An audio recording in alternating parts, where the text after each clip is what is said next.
ॐ अज्ञानतिमिरान्धस्य ज्ञानाञ्जनशलाकया चक्षुरुन्मीलितं येन तस्मै श्रीगुरुवे नमः। श्रीचैतन्यमनोभीष्टं स्थापितं येन भूतले स्वयं रूपकदा मह्यं ददाति स्वपदान्तिकं। वन्देऽहं श्रीगुरुः श्रीयुतपदकमलं श्रीगुरुन् वैष्णवांश्च श्रीरूपं साग्रजातं सहगण रघुनाथान्वितं तं सजीवं साद्वैतं सावधूतं परिजनसहितं कृष्णचैतन्यदेवं श्रीराधाकृष्णपादान् सगण ललिता श्रीविशाखान्वितांश्च। हे कृष्ण करुणा सिन्धो दीनबन्धो जगत्पते गोपेश गोपिकाकान्त राधाकान्त नमोस्तुते। तप्त कांचन गौरांगी राधे वृंदावनेश्वरी वृषभानुसुते देवी प्रणमामि हरिप्रिये। वाञ्छाकल्पतरुभ्यश्च कृपा सिन्धुभ्य एव च पतितानां पावनेभ्यो वैष्णवेभ्यो नमो नमः। अनंतकोटि वैष्णववृंद की जय। नमः ओं विष्णुपादाय कृष्णप्रेष्ठाय भूतले श्रीमते जयपताका स्वामिन् इति नामिने। नमो आचार्यपादाय निताय कृपाप्रदायने गौरकथाधामदाय नगरग्रामतारिणे। नमः ओं विष्णुपादाय कृष्णप्रेष्ठाय भूतले श्रीमते भक्तिवेदान्तस्वामिन् इति नामिने। नमस्ते सारस्वते देवे गौरवाणी प्रचारिणे निर्विशेषशून्यवादी पाश्चात्यदेशतारिणे। जय श्री कृष्ण चैतन्य प्रभु नित्यानंद श्री अद्वैत गदाधर श्रीवासादि गौरभक्तवृंद। हरे कृष्ण कृष्ण कृष्ण हरे हरे हरे राम राम राम हरे हरे। हरे कृष्ण कृष्ण कृष्ण हरे हरे हरे राम राम राम हरे हरे। हरे कृष्ण कृष्ण कृष्ण हरे हरे हरे राम राम राम हरे हरे। आप सबका बहुत स्वागत है इस अमृतमय सुमधुर रसधारा में, रस प्रवाह में, इस ज्ञानमय यज्ञ में। इसका नाम है श्री भक्ति रसामृत सिंधु और हम बहुत ही आनंदपूर्वक इसका आस्वादन कर रहे हैं हमारे आचार्यों की कृपा से। तो आइए आगे बढ़ते हैं। कल हमने 15वां अध्याय प्रारंभ किया जिसमें मूल रूप से 15वें अध्याय में रागानुग भक्ति के शीर्षक से शुरुआत हुई, परंतु हमने देखा कि वास्तव में रागानुगा नहीं परंतु रागात्मिका भक्ति का ही वर्णन इस 15वें अध्याय में रूप गोस्वामी कर रहे हैं। और आज हम इसी का गहन विषय जो है, गूढ़ विषय, उसी को आगे बढ़ाते हुए आगे बढ़ेंगे, परंतु फिर धीरे से हम 16वें अध्याय में भी आज ही प्रविष्ट हो जाएंगे और वो होगा रागानुगा भक्ति का विवरण। तो आइए प्रारंभ करते हैं जहाँ से कल हमने शेष उसे छोड़ा था, वहीं से आगे बढ़ते हैं।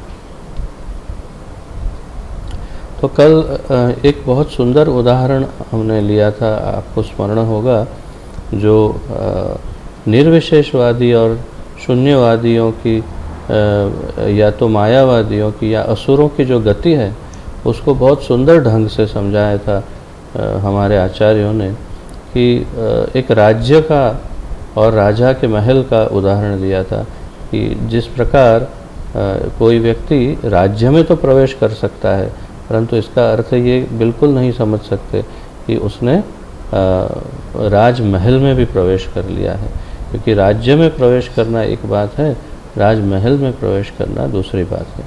तो इसका और अधिक थोड़ा विवरण यहाँ करेंगे प्रभुपाद जी। देखते हैं यहाँ श्रील रूप गोस्वामी निर्विशेषवादियों और भक्तों की भिन्न भिन्न गति का वर्णन करने का प्रयास कर रहे हैं। निर्विशेषवादियों का शून्यवादी, मायावादी, असुर, ये सब एक कैटेगरी, और दूसरी सामने भक्त, तो दोनों की भिन्न जो गतियां हैं, अलग अलग गतियां, उसका वर्णन यहाँ करेंगे प्रभुपाद जी रूप गोस्वामी।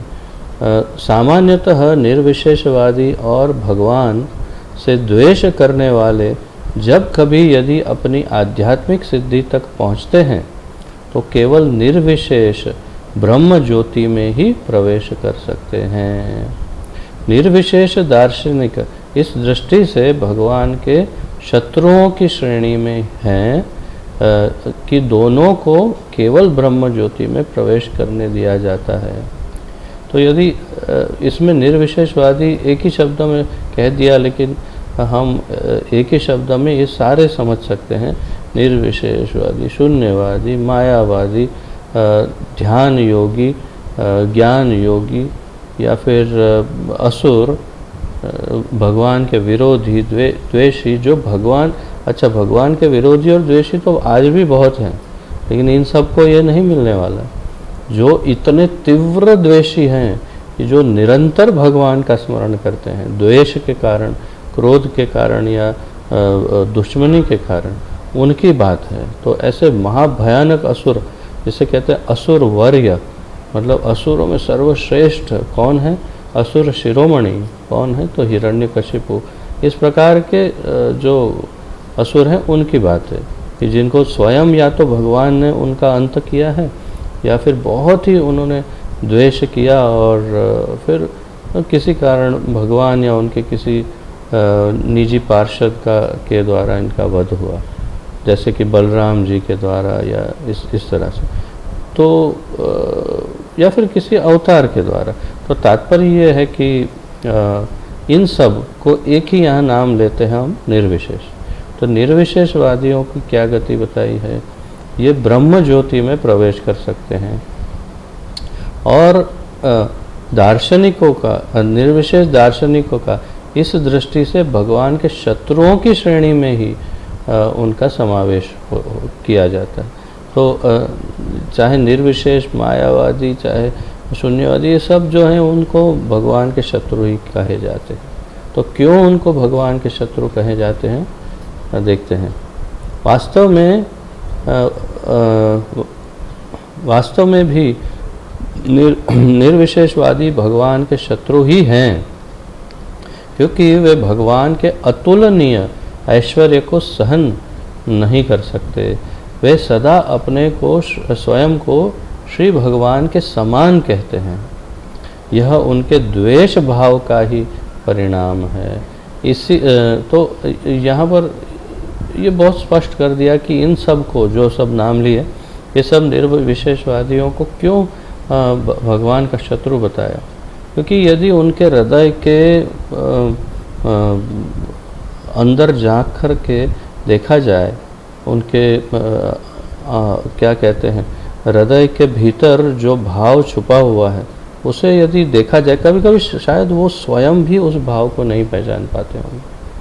कभी कभी बाह्य रूप से इतने मग्न है वो ज्ञान में या तो ध्यान में या किसी अन्य वस्तुओं में, कि वो स्वयं ही अपने भाव को पहचानने में भी असमर्थ हैं।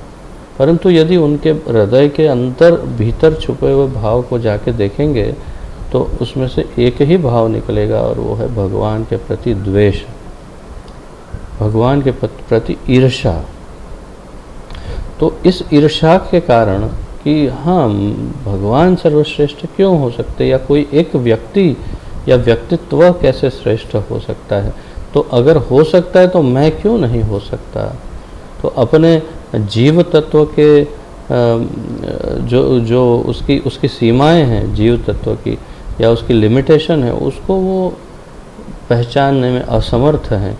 इसीलिए वे भगवान से वास्तव में द्वेष करते हैं, और इस द्वेष के कारण फिर वो कभी भक्ति योग में प्रविष्ट नहीं हो सकते। बल्कि भक्ति योग को ये सारे लोग जो हैं वो बहुत ही गौण, बहुत ही तुच्छ, बहुत ही पिछड़ा हुआ समझते हैं, जबकि वास्तव में ये इतने मूर्ख शिरोमणि हैं कि क्या बताएं। इसलिए जो जीवन का सबसे बड़ा रस है, उस रस का ही वो आस्वादन नहीं कर सकते। और होता क्या है अंत में? मोक्ष। तो हाँ, मोक्ष मिल जाता है। भगवान बोलते आ जाओ, तुम्हारे लिए वही जगह सबसे उचित है, कि तुम ना मेरे किसी काम में रुकावट डालो और चुपचाप वहाँ फ्रीज होके पड़े रहो। तो उन सबको ब्रह्म ज्योति में प्रवेश दे देते हैं भगवान और वहीं पड़े रहते हैं। तो आज लीलामृता लक्ष्मी पूछ रही थी कि इनके ऊपर कोई बहुत विशेष कृपा नहीं हुई, उनको अगर मोक्ष दे दिया जाता है तो बिल्कुल भगवान का जो उदार स्वभाव है उसी का ये परिचय है कि जो उनके द्वेषी हैं, उनके दुश्मन हैं, उनको भी वे बहुत निकट रखते हैं आप स्वयं के, इतने निकट कि राज्य में तो प्रवेश दे ही देते हैं। राज्य से राजमहल अधिक दूर नहीं है, परंतु राजमहल में नहीं प्रवेश करने देते, परंतु राज्य में प्रवेश देते हैं।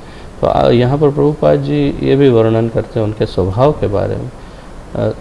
इसीलिए भगवान श्री चैतन्य महाप्रभु ने निर्विशेषवादियों को भगवत अपराधी घोषित किया। निर्विशेषवादियों को महाप्रभु ने भगवत अपराधी कह के पुकारा है। परंतु भगवान इतने अतिशय दयामय हैं कि अपने शत्रुओं को भी परव्योम में प्रवेश करके निर्विशेष ब्रह्म ज्योति में रहने देते हैं।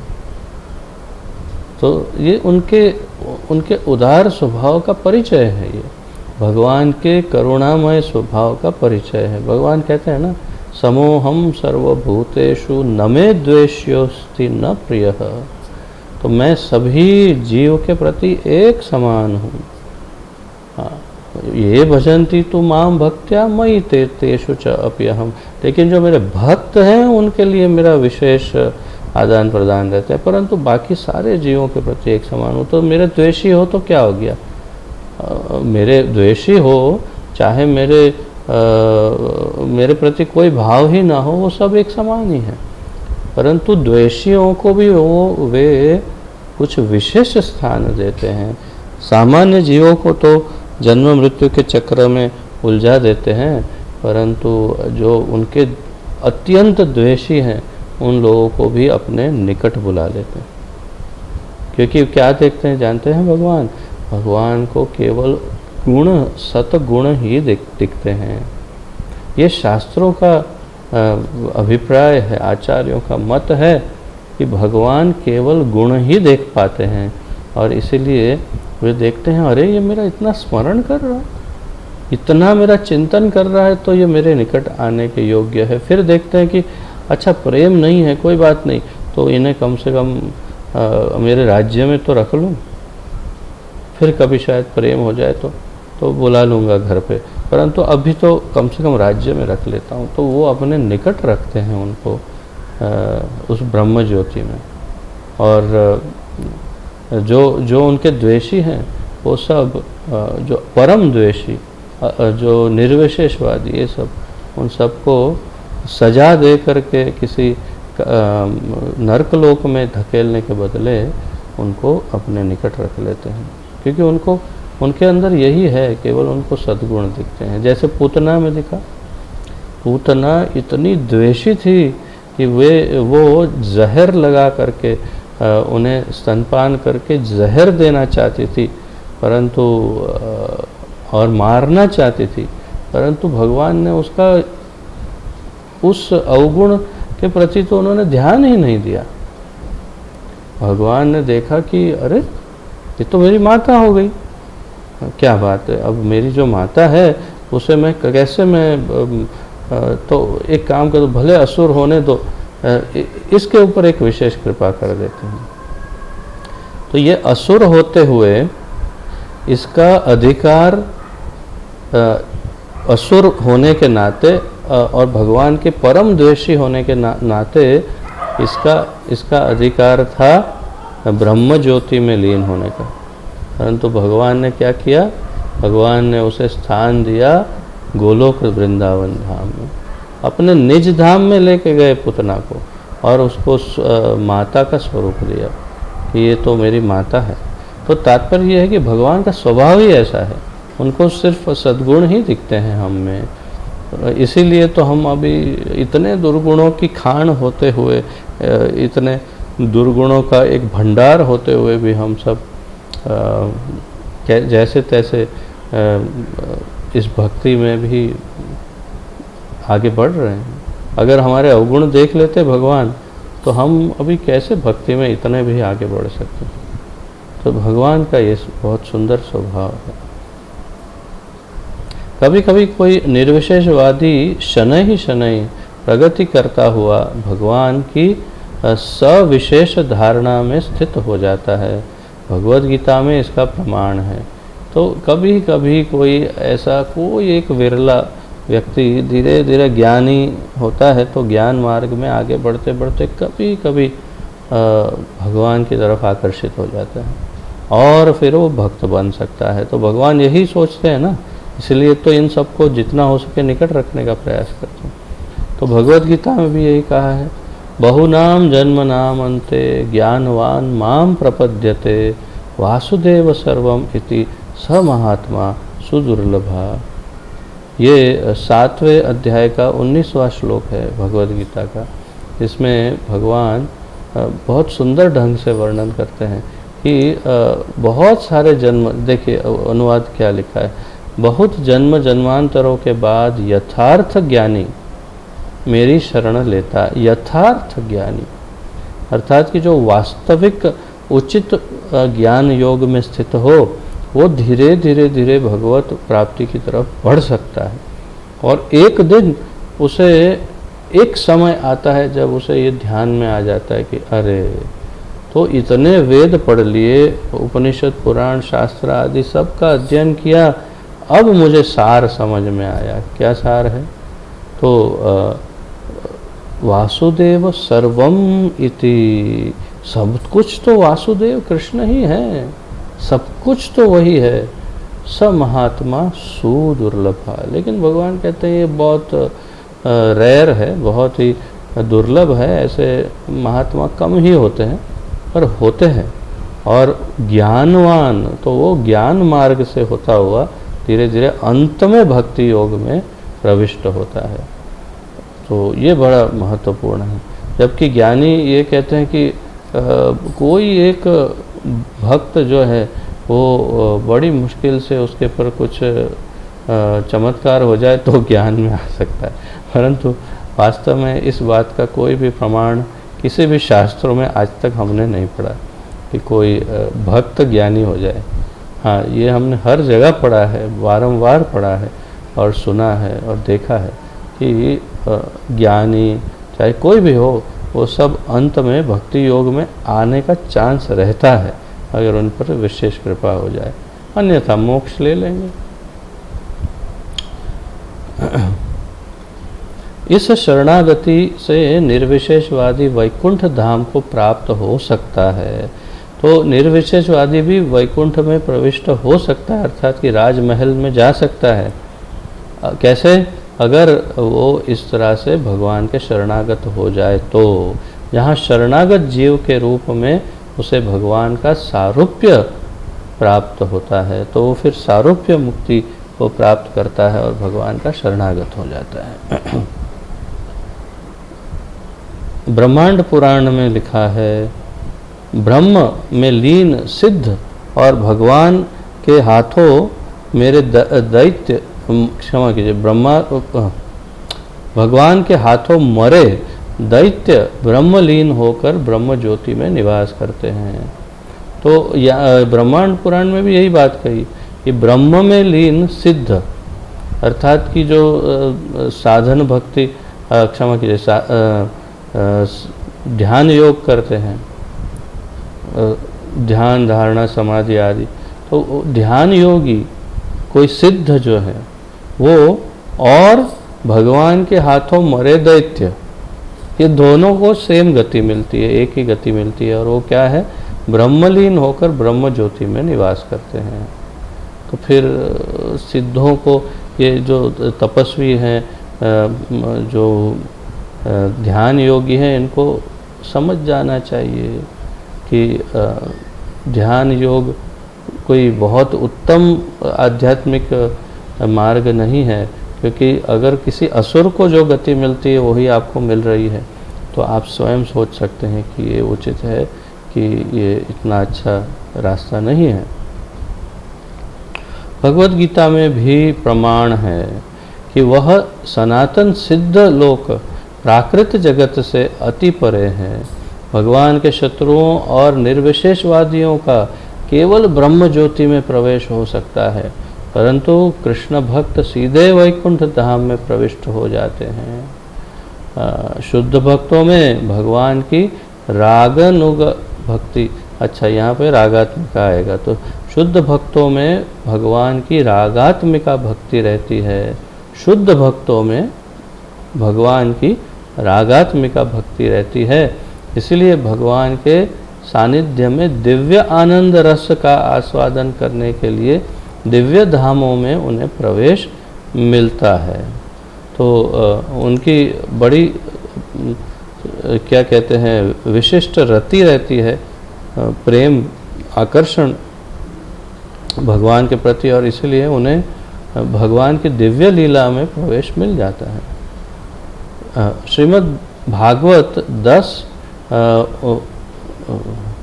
क्या 87 है ना, 87-23 10-87-23 में 10.87.23 में श्री भगवान का स्तवन करते हुए मूर्तिमान वेद कहते हैं। वेद स्वयं भगवान की स्तुति करते हुए भागवत में भगवान से कह रहे हैं, हे नाथ, योगी गण आपकी एक देशीय विभूतियों का ध्यान करके निर्विशेष ब्रह्म ज्योति में लीन हो जाते हैं। तो योगी गण ब्रह्म ज्योति में लीन होते हैं। आपके रिपु भी अर्थात दुश्मन भी ध्यान किए बिना इस सिद्धि को पाते हैं। वेद स्वयं कह रहे हैं कि आपके दुश्मन जो हैं वो भी इसी स्थिति को पाते हैं, वो भी ध्यान किए बिना। तो कामवती व्रज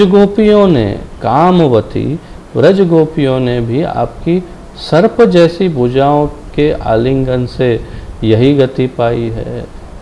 तो वेदों का मत यह है कि उनको भी मुक्ति प्राप्त हुई। वैदिक ज्ञान के विविध अंगों के अधिपति हम देवता निरंतर व्रज गोपियों के ही अनुगामी हैं। तो 3 व्यक्तियों की बात कर दी, 3 व्यक्तित्व की। एक है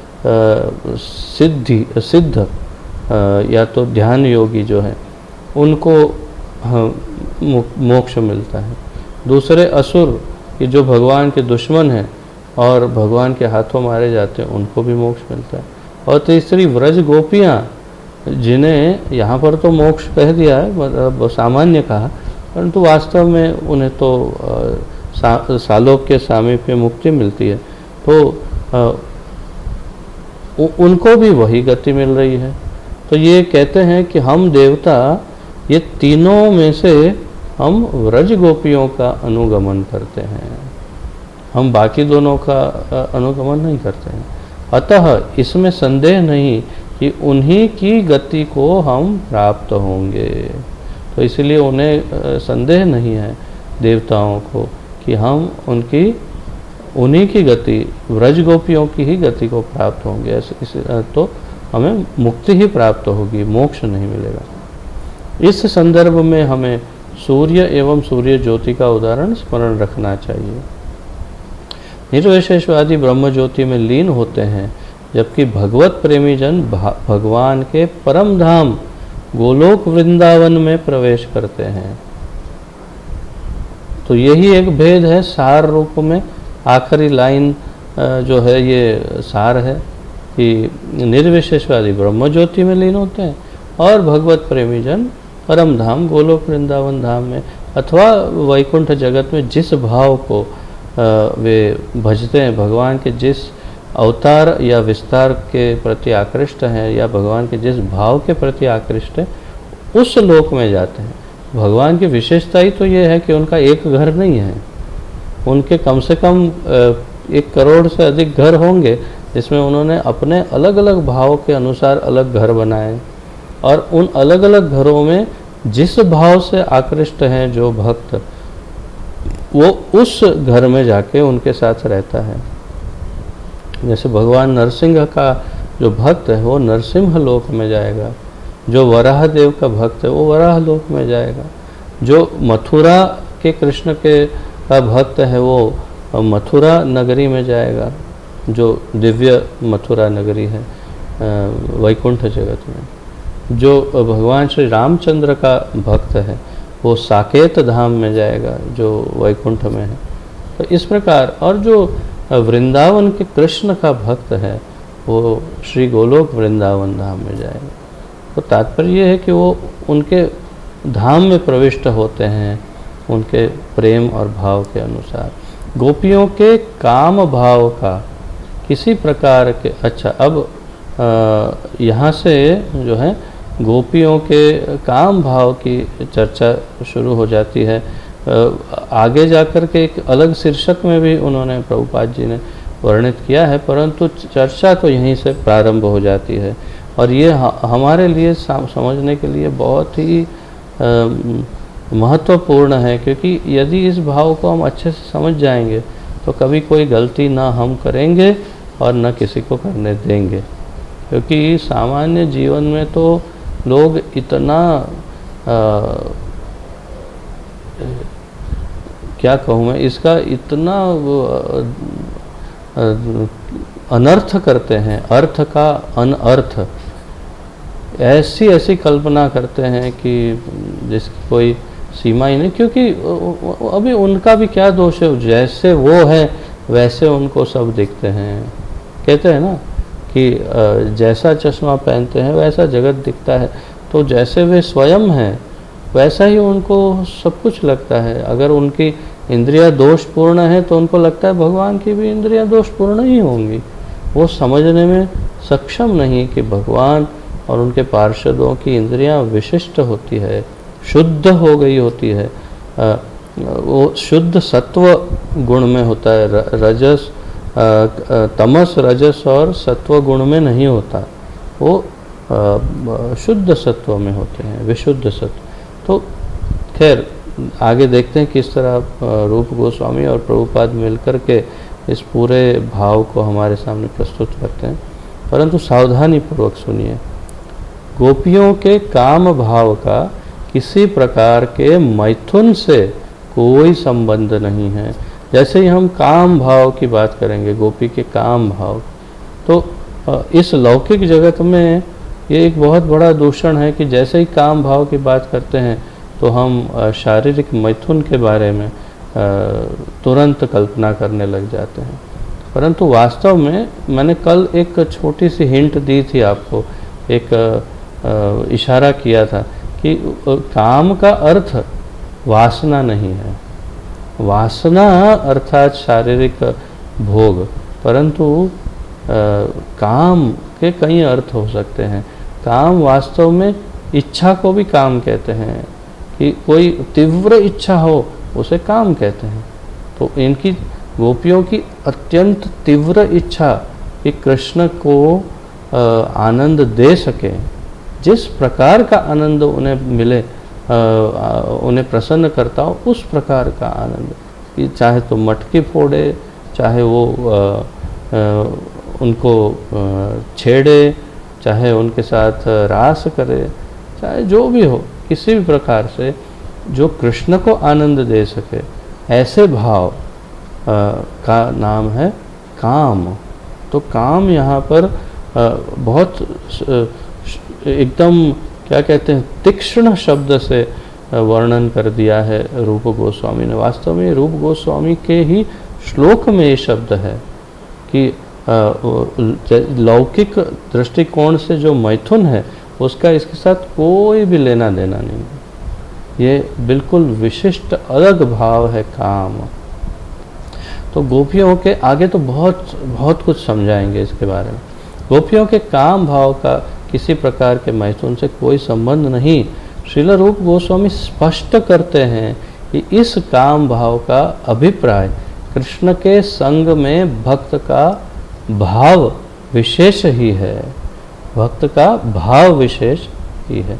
भाव विशेष अर्थात मैंने जैसे कहा उसकी तीव्र इच्छा, ये भगवान को हम बस प्रसन्न करें किस तरह से, तो तीव्र जो इच्छा है उसको काम कहते हैं। सिद्धा अवस्था अर्थात सिद्ध अवस्था में प्रत्येक भक्त में श्री कृष्ण के प्रति रागमय आकर्षण रहता है। सिद्ध अवस्था में प्रत्येक भक्त में श्री कृष्ण के प्रति रागमय तीव्र प्रेममय आकर्षण रहता है। तो जब सिद्ध अवस्था में हम पहुँचते हैं, साधन करते करते जब सिद्ध हो जाते हैं, रागनुग ये साधन है, वैधि भक्ति ये साधन है, तो रागनुग भक्ति, वैधि भक्ति ये सब करते करते जब सिद्ध अवस्था में पहुंचते हैं तो एक स्वाभाविक रूप से भगवान के प्रति आकर्षण उत्पन्न होता है। इसी आकर्षण को कदाचित भक्त का काम भाव कह दिया जाता है। तो इसी आकर्षण को काम भाव कहा जाता है। वस्तुतः भक्त में किसी विशेष रूप में भगवान की सेवा करने की गाढ़ तृष्णा ही काम रूपा भक्ति है। इसको आप हाईलाइट कर सकते हैं, इस वाक्य को। वस्तुतः भक्त में किसी विशेष रूप में भगवान की सेवा अर्थात उसके स्वयं के किसी विशेष रूप में भगवान की सेवा करने की गाढ़ तृष्णा अर्थात तीव्र इच्छा ही, तृष्णा का वास्तव में अर्थ है प्यास। तो तीव्र प्यास ही काम रूपा भक्ति है। तो फिर से इस पे थोड़ा चिंतन करते हैं। भक्त के किसी विशेष रूप में अर्थात कि भक्त धीरे धीरे इस बात की उसे अनुभूति होती है कि वास्तव में उसे भगवान की माता बनने में बहुत इंटरेस्ट है। उसे लगता है कि मैं भगवान की माता बनूं और उनको इस तरह प्रेम करूं। तो धीरे धीरे उसका वो भाव डेवलप होने लगता है, उसमें वात्सल्य डेवलप होता है। तो फिर धीरे धीरे वो माता की तरह ही ठाकुर जी से बर्ताव करने लगता है वो जीव। उन्हें माता पिता की तरह डांटता है, उनकी बहुत देखभाल करता है वो जीव। तो उस विशेष रूप में भगवान की सेवा करने की गाढ़ जो तीव्र प्यास जो है, गाढ़ तृष्णा, उसे काम रूप भक्ति कहते हैं। तो अब आपको एकदम स्पष्ट हो गया होगा कि काम रूप भक्ति या काम रूप की जब भी बात करेंगे तो वो तीव्र इच्छा है, इसके अंदर वासना के साथ, शारीरिक सुख भोग उपभोग के साथ कोई लेना देना नहीं है। तो ये बात को स्पष्ट समझते हुए आगे बढ़ना, तो कभी गलती नहीं होगी समझने में। ऐसे काम से भगवान को भोगने की इच्छा प्रतीत हो सकता है, परंतु वास्तव में तो उस रूप में श्री कृष्ण के सुख के लिए ही यत्न किया जाता है।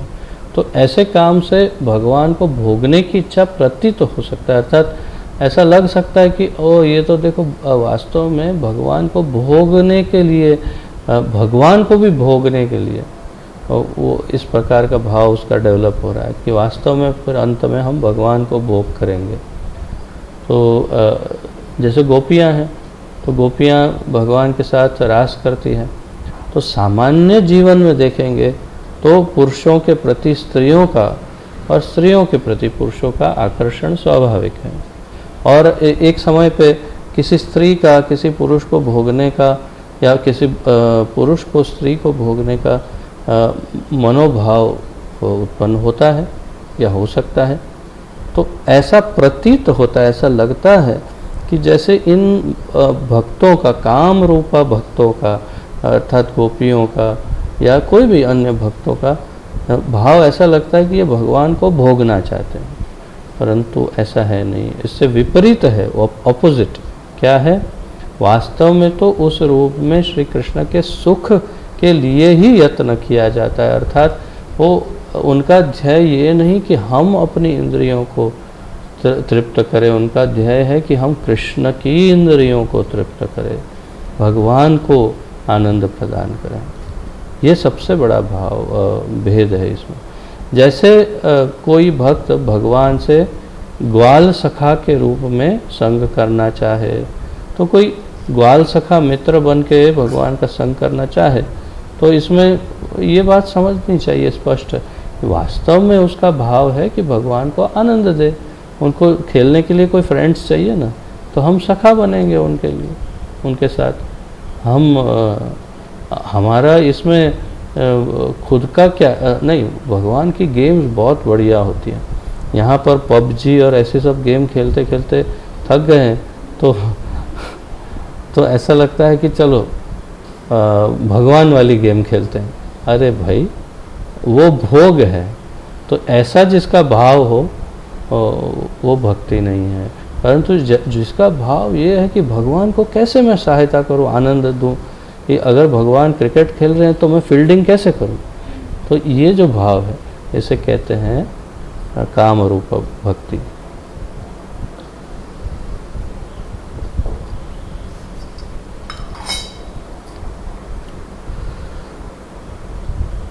उसकी इस अभिलाषा के मूल में गोचारण में श्री कृष्ण की सहायता करने की उत्कंठा है। तो ग्वाल बाल सखा क्यों बनना चाहता है? वो भगवान की गौचारण लीला में उनकी सहायता करना चाहता है। यह भगवान के संग को भोगने की कामना लग सकती है। ऐसा लग सकता है, जैसे मैंने कहा कि ये गेम खेलते हैं, अभी वो गेम भी खेलते हैं, पर वास्तव में ये तो यह रागात्मिका भक्ति है। दिव्य गोधन के चारण में उनकी सेवा की लालसा, यहाँ रागात्मिका ही आएगा। तो पर वास्तव में ये तो रागात्मिका भक्ति है, दिव्य गोधन के चारण में उनकी सेवा की लालसा। तो अब हम काम रूपा भक्ति के अंग में आगे बढ़ेंगे। तो आप लोगों ने वो टेबल बनाया होगा, तो इसके अंतर्गत कुछ पॉइंट्स अगर मिलते हैं तो उसके अंतर्गत लिख सकते हैं अपनी इच्छा अनुसार। ये आपके ऊपर है किस तरह से उस टेबल को डेवलप करना। तो आप अब ध्यान दीजिएगा, क्योंकि काम रूपा भक्ति बहुत ही महत्वपूर्ण अंग है, बल्कि सबसे ज़्यादा महत्वपूर्ण अंग है रागात्मिका भक्ति का, जिसे यहाँ वर्णित करते हैं। उसके पश्चात फिर रागानुगा धीरे धीरे आरंभ होगा।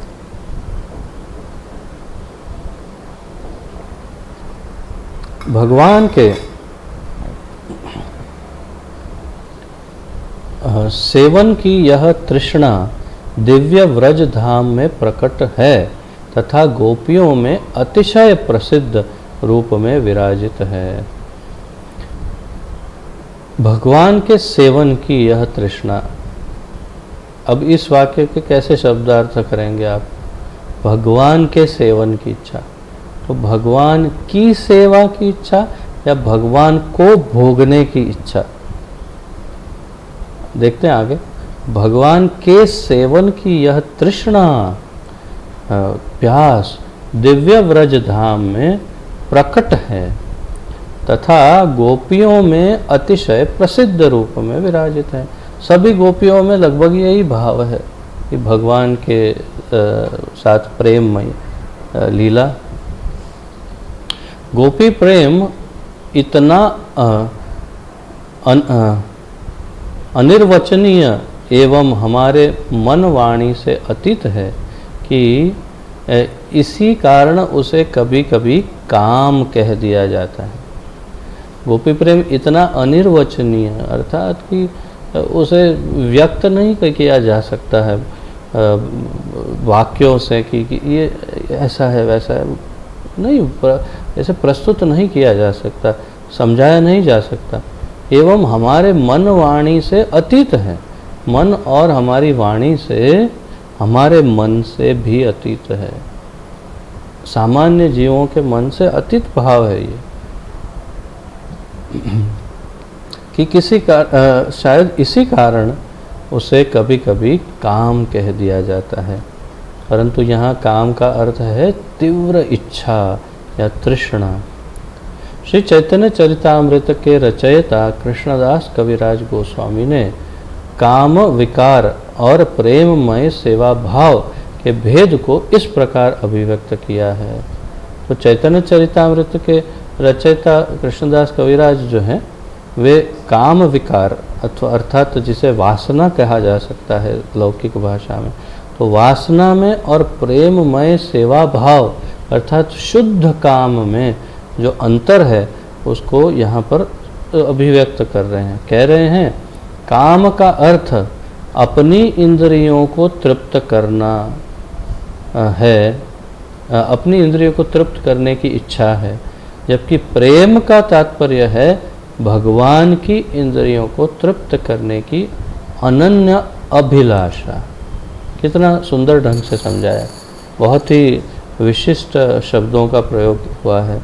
जो इसके अनुवाद करता है वो भी बड़े विलक्षण शब्दों का उपयोग करते हैं, कभी कभी बहुत ज़्यादा भारी हिंदी का इस्तेमाल कर रहे हैं। मेरे पास जो प्राचीन पुस्तक है, अभी तो काफ़ी फ़र्क है हिंदी भाषा में, जो नई पुस्तकें हैं उसमें, तो काम का अर्थ अपनी इंद्रियों को तृप्त करने की इच्छा। तो वास्तव में यहाँ जब काम कहा तो उसे हम काम विकार अथवा वासना समझना है। तो काम विकार या वासना का अर्थ है अपनी इंद्रियों को तृप्त करने की इच्छा, अपनी इंद्रियों को संतुष्ट करने की इच्छा को काम। इसके ऊपर आप चिंतन बल्कि ध्यान कर सकते हैं। इस लॉकडाउन में एक जगह स्थिर होकर के बैठ कर के सोच सकते हैं कि मैं जो कर रहा हूँ उससे मेरी इंद्रियां तृप्त होती है कि भगवान की इंद्रियां। मुझे भगवान की इंद्रियों को तृप्त करने के लिए क्या करना चाहिए, और यदि मैं अभी जो कर रहा हूँ उससे मैं ही तृप्त हो रहा हूँ तो फिर ये भक्ति कैसे हुई। तो काम विकार अथवा वासना में अपनी इंद्रियों को तृप्त किया जाता है, जबकि प्रेम का तात्पर्य है भगवान की इंद्रियों को तृप्त करने की अनन्य अभिलाषा। अन्य दूसरा कोई नहीं, दूसरी कोई नहीं, एक ही अभिलाषा है कि भगवान को तृप्त किया जाए, उनकी इंद्रियों को। प्राकृत जगत में ऐसा कोई प्रेमी नहीं है जो अपने प्रियतम की इंद्रियों का सुख विधान करने को आतुर हो। प्राकृत जगत में कितनी बड़ी बात कह दी है, दावा कर दिया सीधा पूरे जगत के ऊपर कि प्राकृत जगत। और किसी भी प्रेमी को बोलिए, वो कोई भी प्रेमी हो, प्रेमी प्रेमिका जो हो, किसी को भी प्रेमी को बोलिए ये वाक्य, वो तुरंत इस वाक्य का खंडन कर देंगे, तुरंत। क्यों? अहंकार और अज्ञानतावश। जो प्राकृत जगत के जो प्रेमी प्रेमिका है उन्हें ये ध्यान ही नहीं है कि वे अहंकार जनित और काम वासना विकार जनित उनका सुख भोग जनित उनका जो प्रेम है वो वास्तविक प्रेम है नहीं। वास्तविक प्रेम हो तो केवल वो जिनको प्रेम कर रहे हैं उनके ही सुख का चिंतन करेंगे। कुछ भी करके केवल उनको ही प्रसन्न करने का प्रयास करेंगे, उसे कहते हैं प्रेम।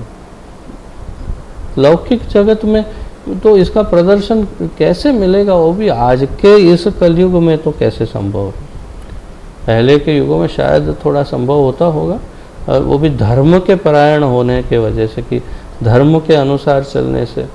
परंतु आज के इस कलयुग में ये कहाँ देखने को मिलेगा। जितने प्रेम संबंध हैं, जितने शादियाँ, जो कुछ हो रहा है, उसके मूल में काम है, अर्थात काम विकार या फिर वासना, और या फिर लौकिक काम कि जिसके अंदर इच्छा है अपनी इंद्रियों को या अपने स्वयं को सुखी रखने का या तृप्त करने का। तो सबसे बड़ा भेद है। तो यहाँ पर बहुत अच्छा उदाहरण दिया कि प्राकृत जगत में ऐसा कोई प्रेमी नहीं है जो अपने प्रियतम की इंद्रियों को सुख विधान करने को आतुर हो। सब अपनी ही इंद्रिय की तृप्ति चाहते हैं, परंतु गोपीजन श्री कृष्ण की इंद्रिय तृप्ति के अतिरिक्त और कुछ नहीं चाहते। उन्हें अपनी इंद्रियों के लिए कोई विचार नहीं है। उन्हें केवल एक ही विचार है कि कृष्ण को कैसे प्रसन्न किया जाए। इसी का नाम भक्ति है, इसी का नाम भक्ति है। इसे शुद्ध प्रेम कहते हैं।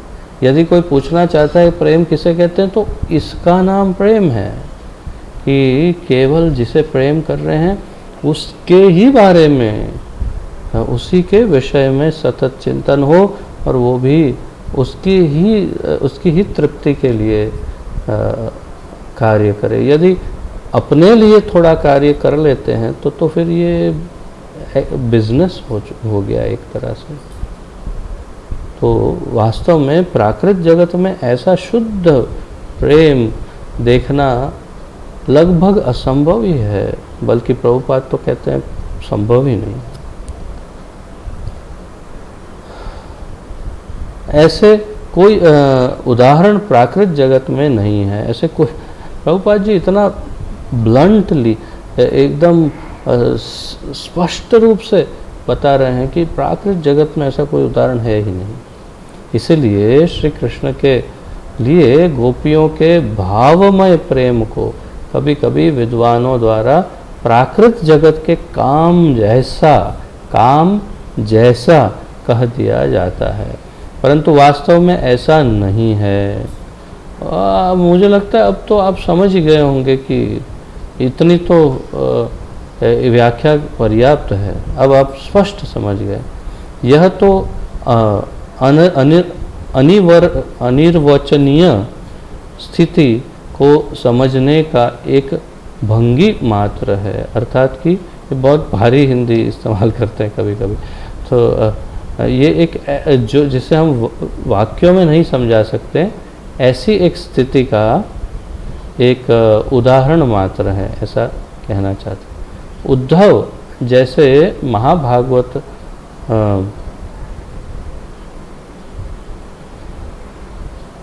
अब बहुत ही विशिष्ट इसी को आगे बढ़ा रहे हैं और हमें किसी तरह से और अधिक समझा रहे हैं दोनों मिलकर, श्रील रूप गोस्वामी और श्रील प्रभुपाद।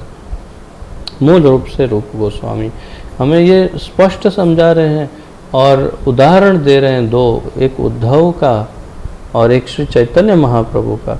दो का उदाहरण दे करके हमें ये समझाएंगे और इस सत्य को स्थापित करेंगे कि शास्त्रों में जहाँ इतना स्पष्ट रूप से वर्णन है, इतना स्पष्ट वर्णन भागवत में किया है कि जिनकी रास लीला के बारे में सुनने से काम नष्ट हो जाता है, काम का विनाश होता है, वो स्वयं काम के अधीन कैसे हो सकते हैं? वो स्वयं कामुक कैसे हो सकते हैं? तो सामान्य बुद्धि की बात जो है उसे हमें समझा रहे हैं दो उदाहरण के द्वारा। तो आइए देखते हैं। उद्धव जैसे महाभागवत भगवान श्री कृष्ण के प्राण प्रिय हैं, वे भी गोपियों की अनुगति को लालायित रहते हैं। अतः गोपियों का कृष्ण प्रेम प्राकृत काम कदापि नहीं हो सकता, अन्यथा उद्धव जी उनके चरण चिन्हों का अनुगमन करना क्यों चाहते? अब यहाँ पर इतना सरलता से संक्षिप्त में समझा दिया, परंतु थोड़ा सा इसको यदि विस्तार करें तो कहना ये चाहते हैं कि उद्धव जी है कौन? एक तो स्वयं भगवान के पार्षद हैं, वे नित्य पार्षद हैं। दूसरे भगवान के चचेरे मौसेरे भाई है, कुछ जो भी है, तो उनके भाई हैं और बिल्कुल भगवान जैसे दिखते हैं। तीसरा कि इतने आकर्षक, इतने मोहक, सुंदर होने के बावजूद भी ज्ञान में सर्वश्रेष्ठ है। क्यों सर्वश्रेष्ठ है?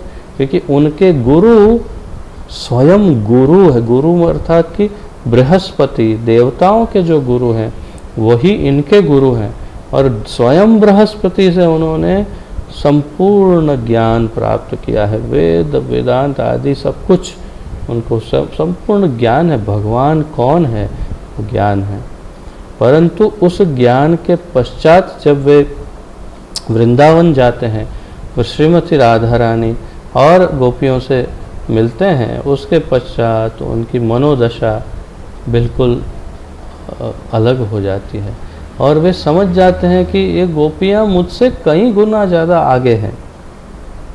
और फिर उनका भाव इतना शुद्ध हो जाता है, विकसित हो जाता है, इतना परिशुद्ध हो जाता है, धुल जाता है भाव, और पवित्र हो करके भाव ये होता है कि अब मैं अगला जन्म लूँगा तो श्रीधाम में, ब्रज में गुल्म लता पता घास के तिनके बनकर मैं अवतार लूँगा, जन्म लूँगा। क्यों? ताकि इन गोपी जन को जो कृष्ण के प्रेमिकाएं हैं, जो उनकी सखियां हैं, उन गोपी जनों के चरणों की रज नित्य निरंतर मेरे ऊपर गिरती रहे और इनके चरण मेरे सर पर बार बार गिरते रहें। तो वो स्वयं से बृहस्पति के शिष्य, भगवान के भाई, और इतना स्वयं, इतना सौंदर्य, इतना सब कुछ, और इसके बावजूद भी गोपी जनों को स्वयं से ऊपर की स्थिति में समझ लेते हैं, रियलाइज करते हैं, अर्थात साक्षात्कार होता है उन्हें कि गोपियाँ हमसे बहुत आगे हैं। तो तात्पर्य क्या है कि अगर गोपियों में काम विकार होता, उनमें यदि वासना होती, तो बृहस्पति के शिष्य इतने बड़े ज्ञानी को क्या समझ में नहीं आता कि ये वासना है और ये प्रेम है? प्रेम, शुद्ध प्रेम, भक्ति और वासना का अंतर उन्हें समझ में नहीं आता। लॉजिक से, तर्क से समझे तो उनको समझ में आ जाता, और अगर उन्होंने उनका अनुगमन करना चाहा गोपियों का, तो स्पष्ट बात है कि वे गोपियाँ जो हैं वो काम से संपूर्ण रहित है, अर्थात लौकिक वासना से। दूसरा उदाहरण अब महाप्रभु का दे रहे हैं। स्वयं श्री चैतन्य महाप्रभु इसके अनन्यतम, धन्यतम उदाहरण है। ये हिंदी बहुत गजब की इस्तेमाल करते हैं। अनन्यतम, धन्यतम उदाहरण है। नहीं, क्या है इंग्लिश में? नहीं, बस, अच्छा, तो पता नहीं ये कैसे इन्होंने, परंतु बहुत इंटरेस्टिंग है इनका, मुझे बहुत पसंद आया इनका अनुवाद। कुछ गलतियां हैं वो तो सुधर सकती है, परंतु इनकी भाषा अच्छी है जिन्होंने अनुवाद किया है। तो स्वयं चैतन्य महाप्रभु के इसके अन्यतम धन्यतम उदाहरण है। संन्यास आश्रम ग्रहण करने के बाद वे स्त्री संग त्याग के संबंध में बड़े ही कठोर थे। तो महाप्रभु की लीलाएं, उनके चरित्र को जब हम चैतन्य चरितामृत, चैतन्य मंगल, चैतन्य भागवत आदि सब में पढ़ते हैं, तो बहुत स्पष्ट होता है कि महाप्रभु संन्यास ग्रहण करने के पश्चात स्त्रियों से इतना दूर रहते थे कि लगभग तो स्त्रियों के सामने जाते नहीं, और यदि स्त्री से कुछ बात करनी हो तो बहुत अधिक दूरी बना के रखते थे, और बहुत दूर से उनसे बस जितना आवश्यक हो उतनी बात करके फिर चले जाते थे, और प्रायः लगभग स्त्रियों को मिलते नहीं थे। अर्थात जो संन्यास आश्रम का जो शास्त्रों में वर्णित धर्म है उसका अक्षरशः पालन करते थे, कुछ अलग नहीं करते थे, जो संन्यास आश्रम में होता है वही करते थे। तो इतने कठोर होने के बाद भी फिर भी उन्होंने सिखाया है, भगवान चैतन्य ने सिखाया कि गोपियों द्वारा प्रवर्तित मार्ग श्री कृष्ण की आराधना का सर्वोत्तम पथ है।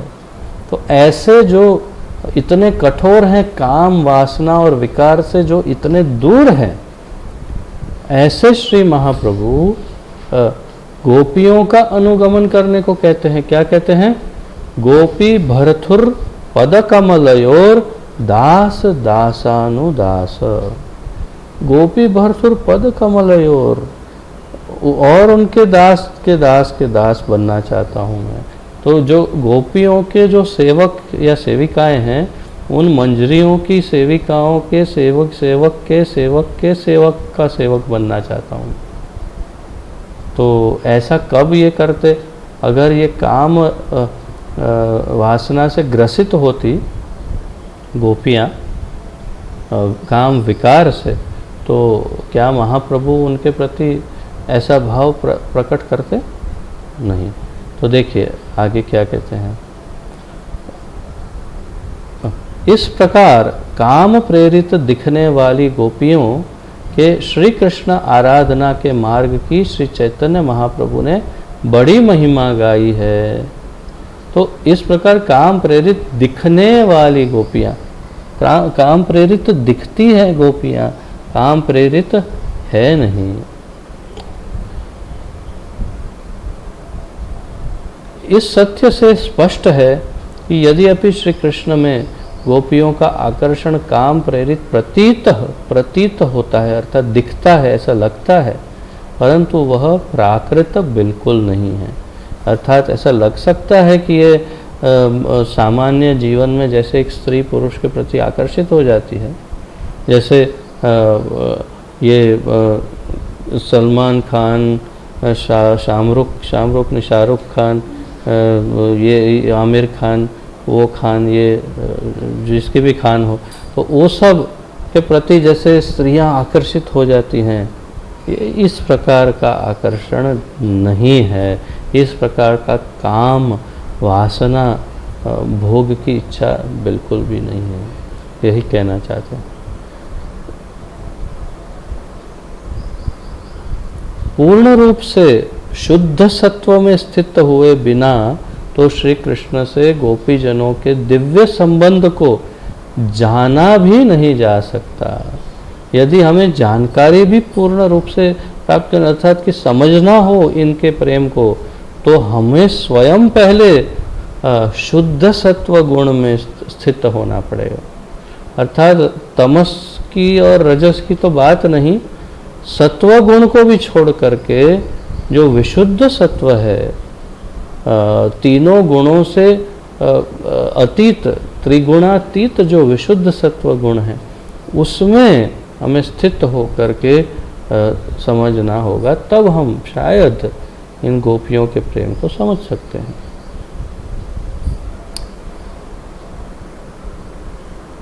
परंतु सामान्य युवक युवतियों का काम क्रीड़ा में लगने के कारण उसे कभी कभी मिथ्या रूप से प्राकृत जगत का काम समझ लिया जाता है।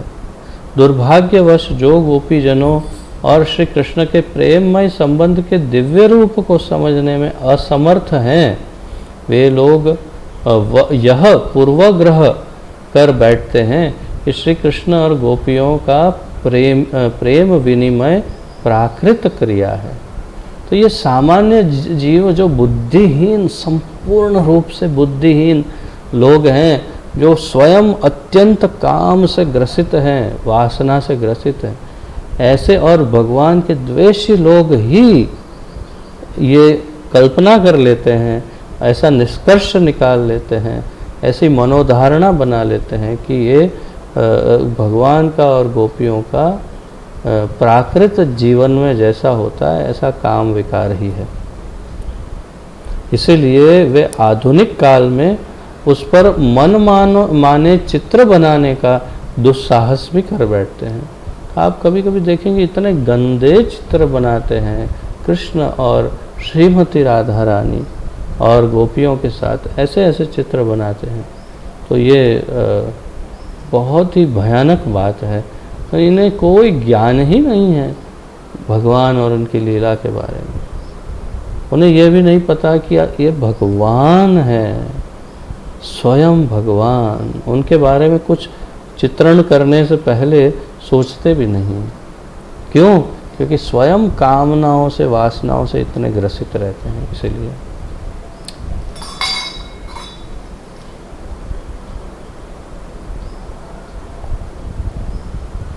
परंतु अब एक वास्तविक काम जनित उदाहरण यहाँ दे रहे हैं कृष्ण लीला में ही, आपको समझाने के लिए कि देखो गोपियाँ नहीं हैं काम या क्या कहते हैं, काम विकार या वासना से ग्रसित नहीं है, परंतु हाँ अगर ये समझना हो कि कोई है तो हाँ कृष्ण लीला में भी कोई है जो काम वासना से आकर्षित होकर के भगवान के प्रति उनको आकर्षण उत्पन्न होता है, और वो उदाहरण अब दे रहे हैं।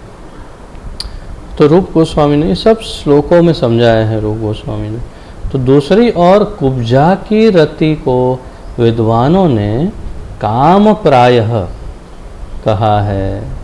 कुब्जा जो मथुरा में श्री कृष्ण को मिली, कुब्जा, और जिन्हें भगवान ने उनका उद्धार करके अत्यंत सुंदर बना दिया, उस कुब्जा के हृदय में वासना, अर्थात कि हम वासना तो नहीं कहेंगे, बहुत ही फिर भी लौकिक शब्द हो जाएगा, परंतु हाँ अगर कहना चाहो तो वे कृष्ण के प्रति शारीरिक रूप से आकर्षित हुई और उन्होंने प्रस्ताव रखा भगवान के सामने कि वे उनका भोग करना चाहती हैं।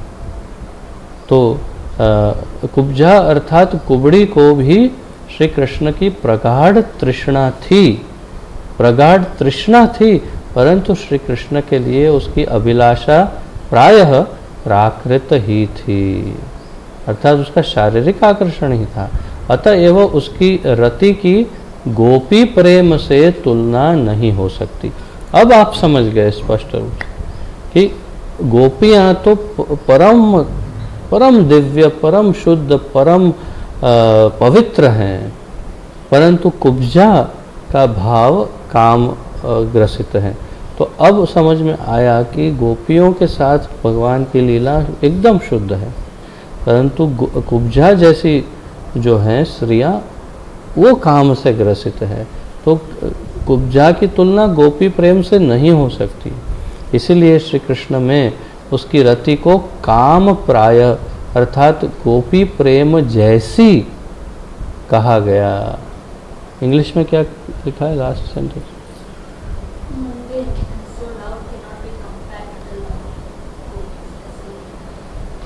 तो काम प्राय या गोपी प्रेम जैसे ऐसा कोई शब्द नहीं है, नहीं।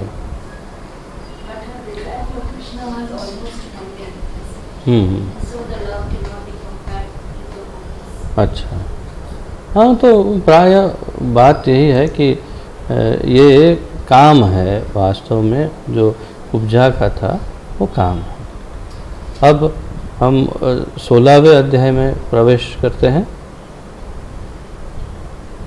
समय आज थोड़ा अधिक ले लेंगे, और वास्तव में ये सब कंटिन्यूएशन में है, अर्थात कि ये श्रृंखलाबद्ध ही है, परंतु क्यों इसे अलग चैप्टर में रखा है? क्योंकि हमने काम रूप भक्ति को देखा, अब हम संबंध रूपा भक्ति को देखेंगे। तो क्यों काम रूपा भक्ति को अलग किया, संबंध रूपा भक्ति को अलग किया? तो सबसे पहले आप ये समझिए, काम रूपा संबंध रूपा का ही अंग है।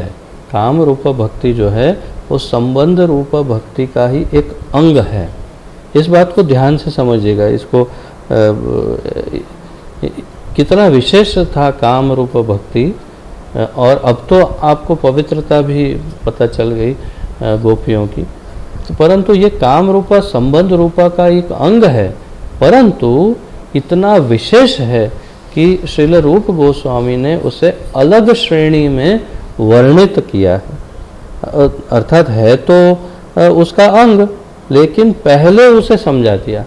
ये काम रूपा जो है संबंध रूपा का भाग है, परंतु पहले काम रूप को समझा दिया, फिर संबंध रूप को क्या करते हैं, विस्तारित करके समझाएंगे। अब तो उदाहरण श्रील जीव गोस्वामी ने उसको उदाहरण दिया कि क्यों रूप गोस्वामी ने ऐसा किया। रूप गोस्वामी ने ऐसा क्यों किया, वो जीव गोस्वामी ने एक उदाहरण द्वारा समझाया। तो जीव गोस्वामी कहते हैं कि सब लोग आएंगे, कोई एक बड़ी सभा है जहाँ राज्य है, राज्य में एक सभा है, और उस सभा का वर्णन करते हुए कोई कहता है कि सब लोग आएंगे और साथ में राजा भी आएंगे। अरे जब सब लोग आएंगे कह दिया तो सब लोग के अंदर सब कुछ आ गया। उसके अंदर तुम भी आ गए, मैं भी आ गया, पड़ोसी आ गए, सारा शहर आ गया, सारे राज्य के जितने भी अधिकारी सब आ गए, उसके अंदर रानियां आ गई और राजा भी आ गया, उसमें सब आ गए। तो फिर अलग से राजा भी आएगा ऐसा कहने की क्या आवश्यकता है भाई? जब कह दिया कि सब लोग आएंगे और साथ में राजा भी आएंगे, ऐसा क्यों कहा? अरे भाई, राजा असामान्य व्यक्ति है, वो बहुत ही विशेष है और उसका सम्मान बहुत अधिक है, इसलिए उसको अलग से सम्मान दे करके उसका प्राधान्य समझाने के लिए, उसकी महत्व समझाने के लिए अलग से कहा कि सब लोग भी आएंगे, साथ में राजा भी आएंगे। तो सब, अच्छा राजा भी आएंगे, ओह, तो सब में राजा भी शामिल है, परंतु वो विशेष है, इसीलिए अलग से वर्णित है। तो इसी प्रकार संबंध रूपा भक्ति में काम रूपा भक्ति असमाहित है, परंतु एक राजा की तरह अत्यंत महत्वपूर्ण है, और इसीलिए उसे सबसे पहले वर्णित किया रूप गोस्वामी ने, काम रूप भक्ति को, और अब संबंध रूपा भक्ति को समझाएंगे। तो अध्याय 16 संबंध रूपा भक्ति। नंद महाराज और यशोदा मैया आदि वृंदावन वासियों में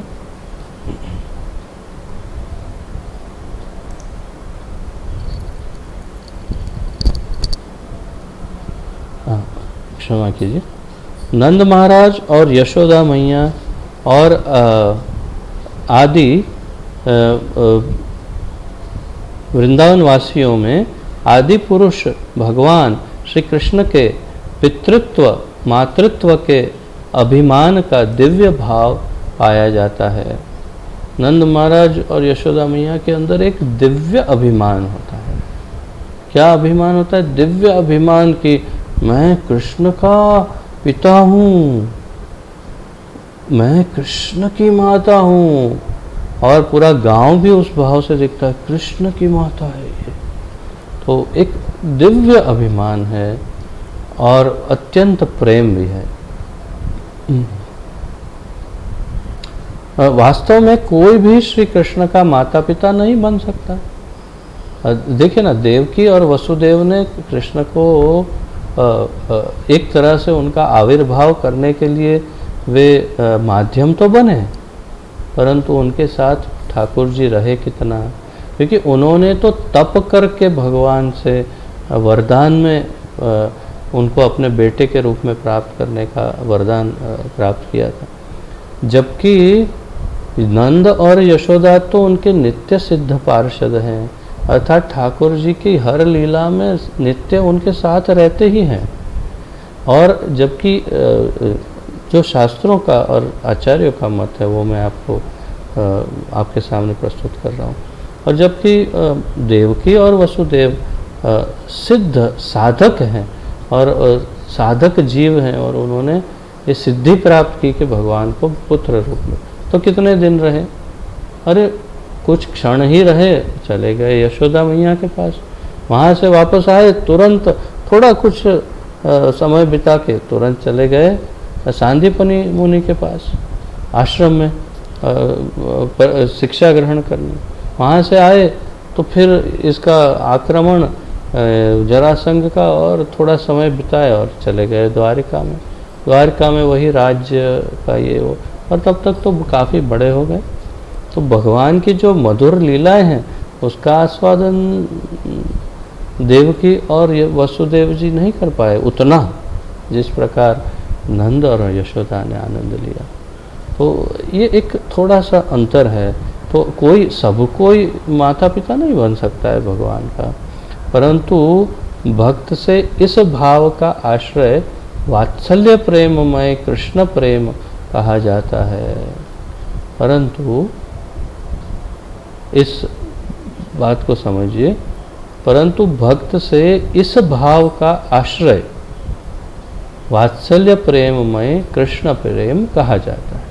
तो अब वात्सल्य प्रेम की यहाँ पे महिमा या उसका वर्णन किया। द्वारिका में श्री कृष्ण के बांधव वृष्णिवंशी यानी यादव जो हैं वो भी इस भाव से भावित रहते हैं। अतएव वात्सल्य रति में श्री कृष्ण की भक्ति व्रजवासियों और द्वारकावासी वृष्णियों दोनों में पाई जाती है। अतएव वात्सल्य रति जो वात्सल्य भाव है वो किस में होता है? उन ब्रजवासियों में भगवान के साथ रहते हैं, कुछ ब्रजवासियों में और द्वारकावासियों में, दोनों में ये भाव वात्सल्य का भाव पाया जाता है। अब देखिए ना, बहुत सारी गोपियाँ ब्रज में भगवान को अपने पुत्र के सामने समान प्रेम करती थी और कामना करती थी कि ये मेरा पुत्र हो। और वैसे ही जो द्वारकावासी है, जो बड़े वरिष्ठ नागरिक हैं, उनसे वयस्क हैं, बूढ़े हैं, वो सब उन्हें पुत्र के रूप में प्रेम करते थे। वृष्णियों और व्रजवासियों में प्रकट रागात्मिका भक्ति उन आश्रयों में नित्य सिद्ध है। तो वृष्णिवंशी अर्थात कि जो द्वारिका में है वो सब द्वारकावासी और जो ब्रजवासी वृंदावनवासी जो हैं उनमें जो प्रकट प्रेम है वो भगवान के प्रति, वो रागात्मिका भक्ति उन आश्रयों में नित्य सिद्ध है। अर्थात कि जिस भाव से वो उनको प्रेम करते हैं उसमें नित्य सिद्ध है, अर्थात हमेशा होता है। ये हमेशा ये सब भगवान के साथ साथ वहाँ जाते हैं जहाँ जहाँ भगवान लीला करते हैं। जिस जगह भगवान अपनी लीला करते हैं वहाँ ये सब जन मिलते हैं, आपको सब होंगे वहाँ पर, अवश्य होते हैं। बल्कि जो कृष्ण लीला में जितने थे वो सारे के सारे सब चैतन्य लीला में भी वापस आए। और गौर गणोदेश दीपिका नाम का जो ग्रंथ है उसमें नाम के साथ वर्णन किया है कि कृष्ण लीला में ये थे, गौर लीला चैतन्य महाप्रभु की लीला में ये है। इस तरह से पूरा वर्णन है गौर गणोदेश दीपिका में। वृष्णियों और ब्रजवासियों, अच्छा तो ये हमने देखा। साधन भक्ति के संबंध में इस रागानुगा प्रेम यहाँ लिखा है, परंतु रागात्मिका साधन भक्ति के संबंध में इस रागात्मिका प्रेम के वर्णन का प्रयोजन नहीं है। साधन भक्ति के संबंध में इस रागात्मिका प्रेम का वर्णन का प्रयोजन नहीं है, क्योंकि अधिक उन्नत अवस्था में यह स्वयं प्रकट होगा। तो यहाँ दो चार भाव है।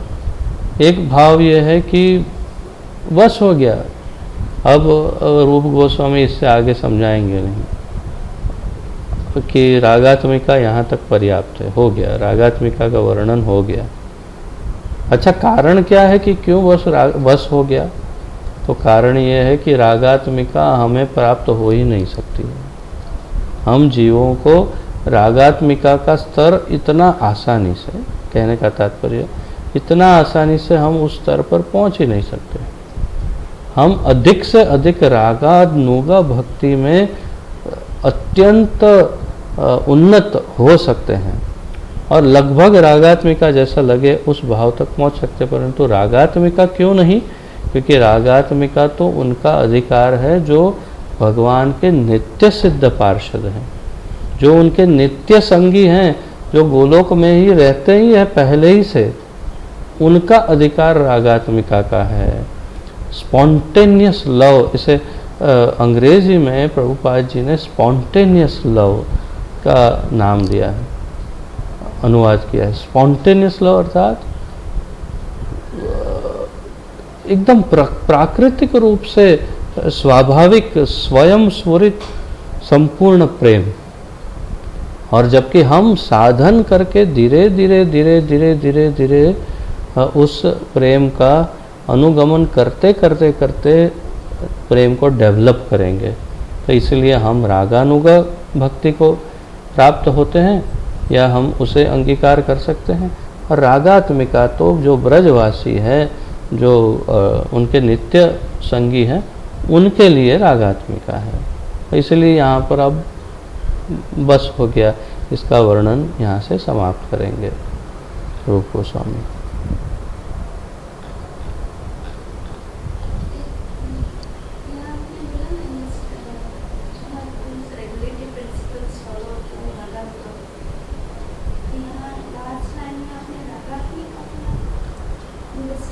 हाँ,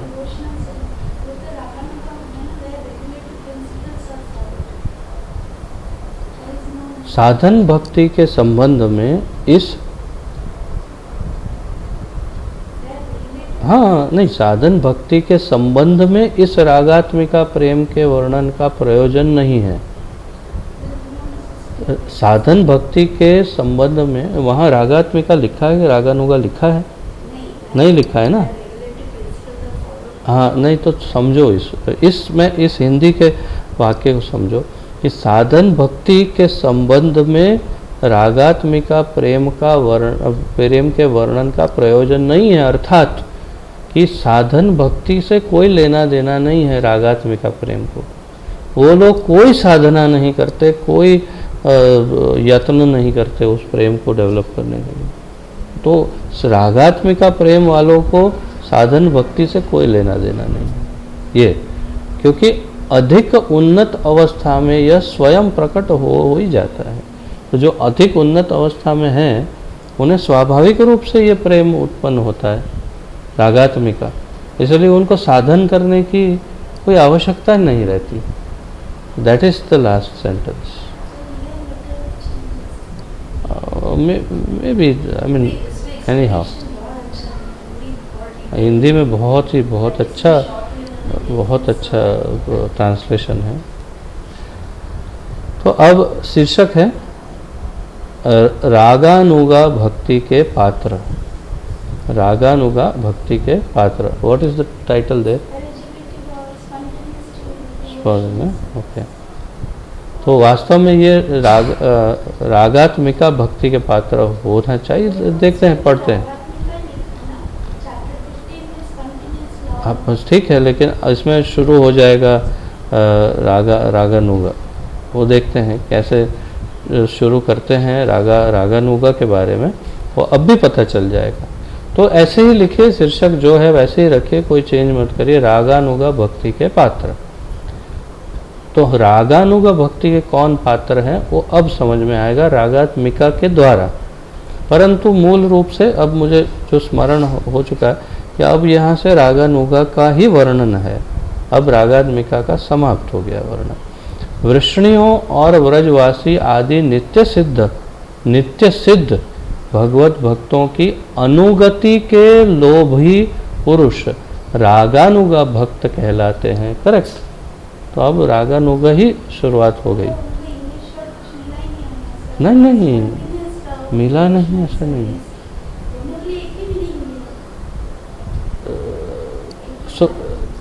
उन्होंने प्रभुपाद जी ने इंग्लिश में, हाँ, उनको अलग अलग करने के शब्द कैसे अलग समझाते, इसलिए प्रभुपाद जी ने इंग्लिश में जैसे वर्णन किया उसका जब हिंदी में अनुवाद हुआ तो गलती हो गई।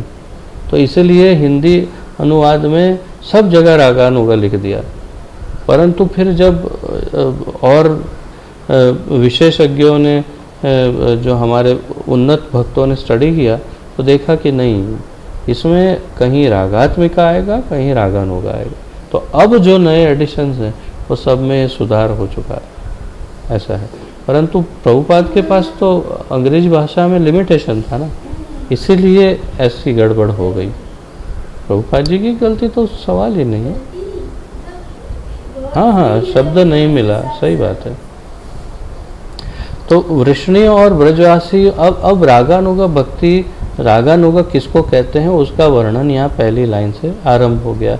वृष्णि और ब्रजवासी आदि नित्य सिद्ध भगवत भक्तों की अनुगति के लोभी पुरुष रागानुगा भक्त कहलाते हैं।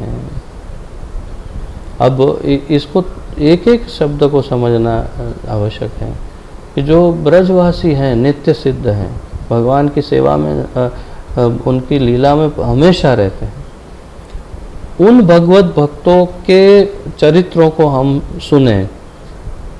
उदाहरण यशोदा मैया, तो यशोदा मैया का पूरा चरित्र सुना और उनसे आकर्षित हुए और फिर हमें स्वाभाविक रूप से लगा कि मुझे भी भगवान की माँ बनना है। तो फिर यशोदा मैया के चरित्र का अनुगमन करना आरंभ किया। कैसे? और उसका अनुगमन के लोभी पुरुष अर्थात कि भक्त, तो उसके लोभी पुरुष रागानुगा भक्त कहलाते हैं। अब ये शब्द लोभी जो है ना, बहुत महत्वपूर्ण है। अंग्रेजी में क्या कहा है? ग्रीडी लिखा है।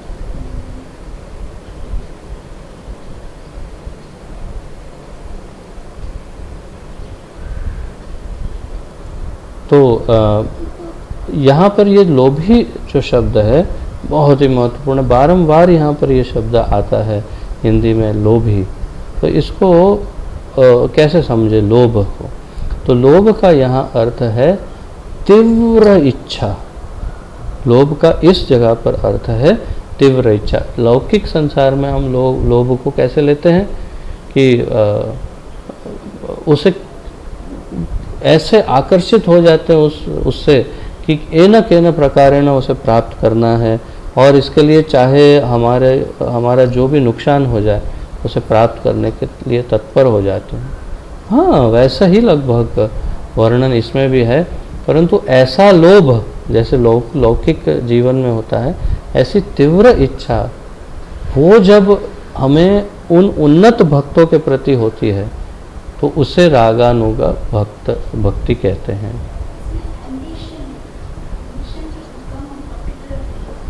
Ambition is almost like greed, पर ग्रीड तो क्या है, बहुत थोड़ा हीन शब्द है, और ये मैंने जैसे कहा कि ये थोड़ा शुद्ध शब्द है।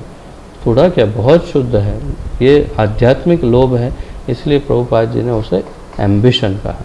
बहुत अच्छी तरह अनुवाद किया है उन्होंने। एम्बिशन बहुत अच्छा शब्द है।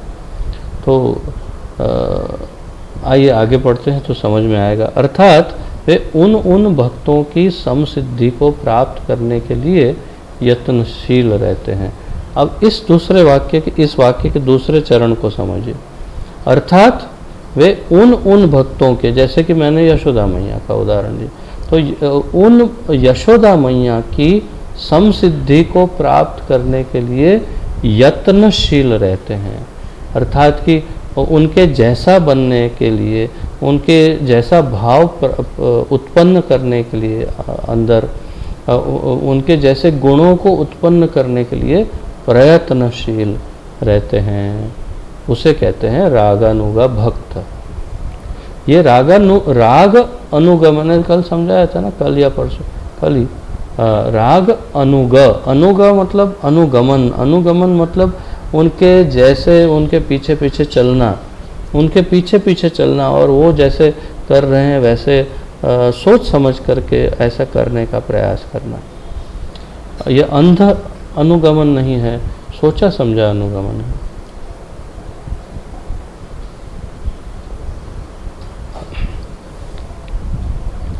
ये रागानुग भक्त भक्ति के विधि विधान का दृढ़ता से अनुसरण नहीं करते। ये और एक विशेष बात, अभी ऊपर ही हमने पढ़ा कि रागात्मिका भक्तों को साधन भक्ति से कुछ लेना देना नहीं। अब यहाँ पर कह रहे हैं कि ये रागानुगा भक्त भक्ति के विधि विधान का दृढ़ता से अनुसरण नहीं करते, वरन सहज स्वभाव से ही नंद यशोदा आदि नित्य भक्तों के भाव के लोभी हो जाते हैं और फिर स्वतः ही उनकी अनुगति करने लगते हैं। तो ये बड़ा विशेष है कि जो रागानुगा, अर्थात कि हम सब रागानुगा स्तर पर अभी नहीं पहुँचे हैं, और जब अगर हम पहुंच जाएंगे तो हम सब विधि विधानों का पालन दृढ़ता से नहीं करेंगे तो चल जाएगा काम, परंतु तब तक, जब तक हम उस स्थिति तक ना पहुँचे तब तक हमें सारे विधि विधानों का, साधन का, विशेष रूप से साधन भक्ति का, वैदिक भक्ति का पूर्ण रूप से पालन करना होगा। परंतु जो रागानुग स्थिति पर आ जाते हैं वो विधि विधानों का पालन करते हैं परंतु दृढ़ता से अनुसरण नहीं करते। किसी भक्त विशेष के भाव की प्राप्ति का यह लोभ शनै शनै बढ़ता जाता है। इसी क्रिया का नाम राग अनुगा भक्ति, रागानुगा भक्ति है। इसी क्रिया का नाम रागानुगा। किस क्रिया का नाम? कि किसी एक पात्र को हमने पसंद किया, उसके गुणों को स्टडी किया और उनकी अनुगति करने का धीरे धीरे प्रयास आरंभ किया और धीरे धीरे उसमें सिद्ध हुए हम, तो उसे रागानुग भक्ति कहते हैं। मुख्य रूप से अगर मैं वर्णन करूं तो उन पात्रों जैसे हम हो सकते हैं पर उनकी जगह कभी नहीं ले सकते। उन पात्र जो कृष्ण लीला में जो पात्र हैं उनके जैसे बन सकते हैं हम। तो अगर कोई भी उदाहरण ले लो, किसी भी, कोई भी ग्वाल बाल मित्र, कोई गोपी, कोई सखी, किसी का भी उदाहरण ले लो। अरे श्रीमती राधा रानी का ही उदाहरण ले लो, तो श्रीमती राधा रानी के भाव को विकसित कर सकते हैं हम, परंतु हम श्रीमती राधा रानी नहीं बन सकते। जैसे चेस की गेम में होता है, यहाँ से उठाया वहाँ रखा और उसको हटा दिया, वैसा इसमें नहीं हो सकता। हम भगवान की दिव्य लीला में प्रविष्ट हो करके किसी को उड़ा नहीं सकते। ये बात को बहुत स्पष्ट रूप से समझना होगा। हम उनकी अनुगति कर सकते हैं, उनके असिस्टेंट बन सकते हैं। तो अगर राधा रानी बहुत ही अच्छी लगती है तो उनकी एक करोड़ों असिस्टेंट में से एक असिस्टेंट बन सकते हैं और उनके बिल्कुल उनके जैसा भाव कर सकते हैं उत्पन्न, परंतु हम राधा रानी नहीं बन सकते। हम ललिता विशाखा तुंग विद्या चित्रा ये सब सखी नहीं बन सकते। हम मंजरियाँ, रूप मंजरी, लवंग मंजरी, ये मंजरी, वो नहीं बन सकते। वो है ही, ऑलरेडी है, स्थित है। हम मधुमंगल, सुदामा, श्रीदामा ये सब सखा नहीं बन सकते। ये सब है ही पहले से।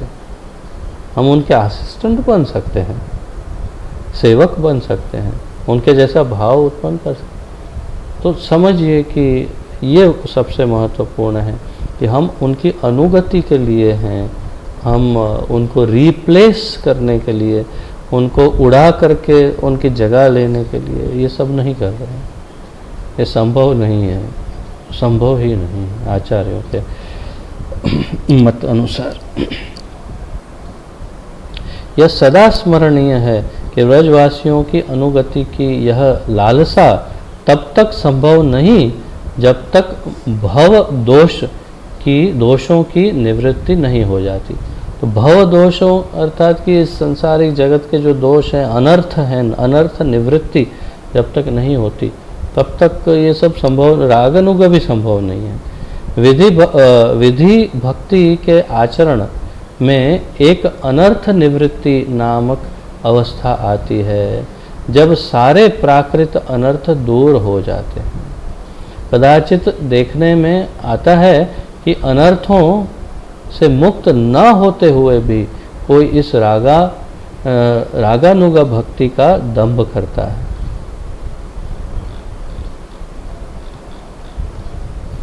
कितना शेष है, काफ़ी है। ओ तो एक पेज जैसा है और तो आपसे अनुमति लेनी पड़ेगी, इसे आगे बढ़ाएं या यहाँ पर ही रोकना है। क्या कहते हैं, आगे बढ़ाएं तो हरि बोल बोलिए। एक पेज जैसा है, ठीक है। तो अधिकतर आप में से भक्तों ने आगे बढ़ाने की अनुमति दे दी है, तो बढ़ा देते हैं। परंतु कितना गहन विषय है, कितना महत्वपूर्ण है, इसको आप ध्यान से और अवश्य पुनः पुनः 2-3 बार इसको स्टडी करिएगा, नोट्स ध्यान से लिखिएगा, तब समझ में आएगा। ये बड़ा क्या कहते हैं, कॉम्प्लिकेटेड, बहुत ही पेचीदा विषय है, तो कोई गलती ना हो जाए, इसको ध्यान में रखिएगा। तो कदाचित देखने में आता है कि अनर्थों से मुक्त न होते हुए भी कोई इस रागानुगा भक्ति का दंभ करता है। ऐसे नामधारी भक्त अपने को स्वयं को नंद, यशोदा अथवा गोपियों का अनुग बताता है, पर साथ ही उनमें मैथुन के लिए निंदनीय आकर्षण भी दृष्टिगोचर होता है। ऐसे बहुत सारे, पता नहीं कितने, परंतु ऐसे भी वैष्णव दिखाई देते हैं जो वास्तव में बाह्य रूप से बिल्कुल एकदम भाव में हो ऐसे दिखते हैं, परंतु उनकी क्रियाओं को देखें तो मैथुन के प्रति उनका बड़ा तीव्र आकर्षण रहता है। उसके ये स्पष्ट हो जाता है कि वे सहजिया हैं, बिल्कुल धूर्त लोग हैं, बिल्कुल चीटर्स हैं, जो स्वयं को भी और लोगों को भी चीट करते हैं।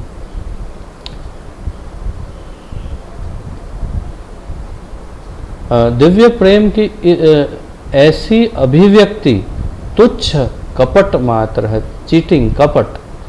तो ऐसी तुच्छ अभिव्यक्ति जो है दिव्य प्रेम की, वो कपट है।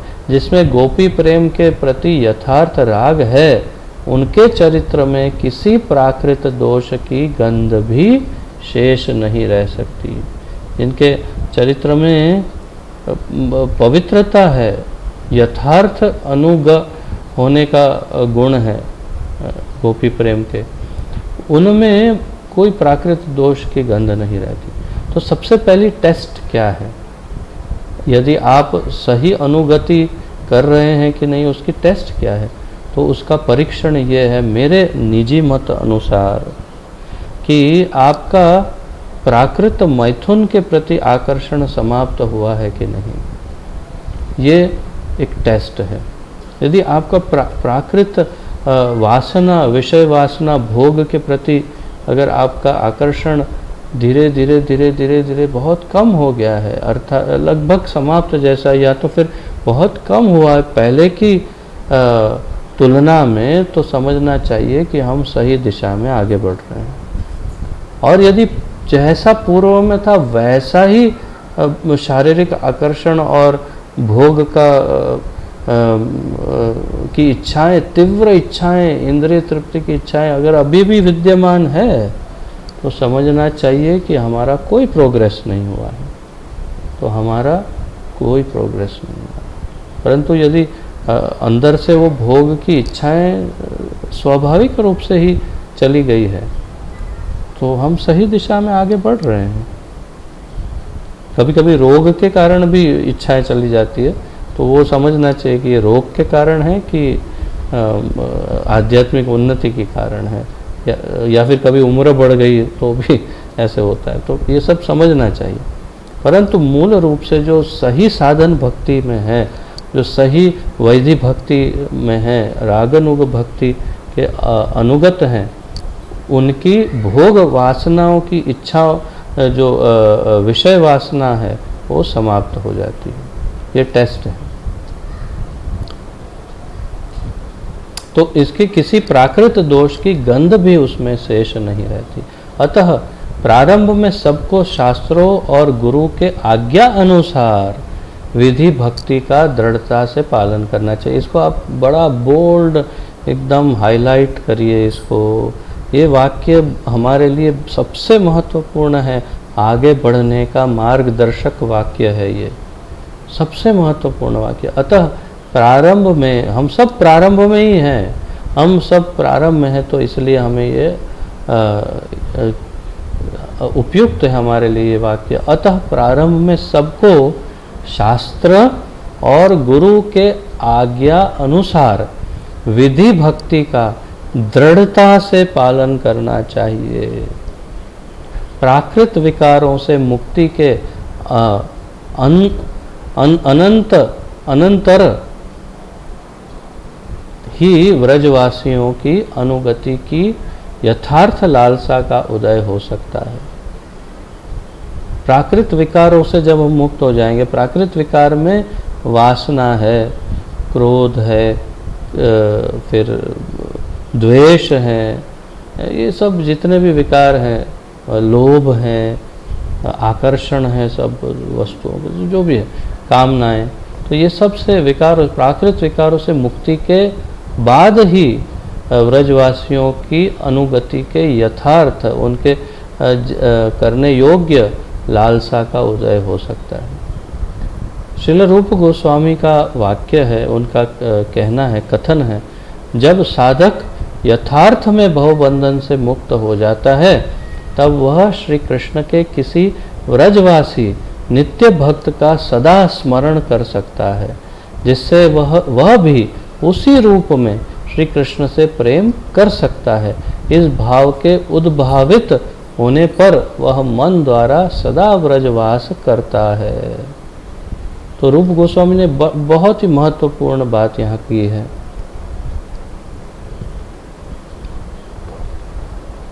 बहुत महत्वपूर्ण बात कही है।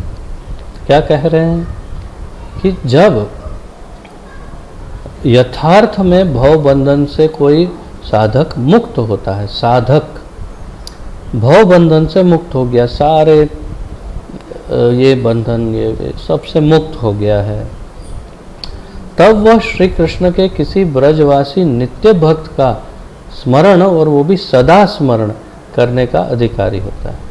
तब वो किसी एक भाव से, जैसे यशोदा है, जैसे श्रीमती राधा रानी स्वयं है, या जैसे कोई एक सखी है, कोई भी एक सखी जिसके अंदर कोई विशेष हमने गुण को देखा और हमें बहुत पसंद आई हो, जैसे ललिता सखी है, तो या तो फिर पूर्णमासी है, या तो फिर मधुमंगल है, या तो फिर उपनंद है, या कीर्तिदा माता है, कोई भी एक पात्र कृष्ण लीला में वो हमें बड़ा प्रिय लगने लगता है, और हम धीरे धीरे उसकी अनुगति करने का प्रारंभ कर देते हैं। और पहले तो भव बंधन से वो मुक्त हुआ होता है, तब फिर क्या होता है आगे। रूप गोस्वामी का वाक्य बड़ा महत्वपूर्ण है, जिससे वह भी उसी रूप में श्री कृष्ण से प्रेम कर सके, अर्थात कि बिल्कुल वैसे ही प्रेम करना आरंभ करता है जैसे वो पात्र भगवान से प्रेम करते हैं। इस भाव के उद्भवित होने पर वह मन द्वारा सदा व्रजवास करता है। ये वाक्य बहुत महत्वपूर्ण है कि इस भाव की उत्पत्ति होने के बाद मन से वो सदैव फिर ब्रज में ही वास करता है, अर्थात कि चाहे शरीर उसका कहीं भी हो, उसका मन सदैव ब्रज में रहता है।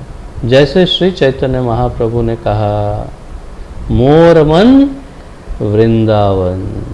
चैतन्य महाप्रभु ने क्या कहा? मोर मन वृंदावन, अर्थात कि मेरा मन तो सदैव वृंदावन में ही रहता है, चाहे मेरा शरीर कहीं भी रहे। तो यही भाव फिर हो जाता है उस भक्त का जो किसी का अनुगत हो गया, अर्थात कि रागानुगा भक्त का सदैव मन वृंदावन में ही निवास।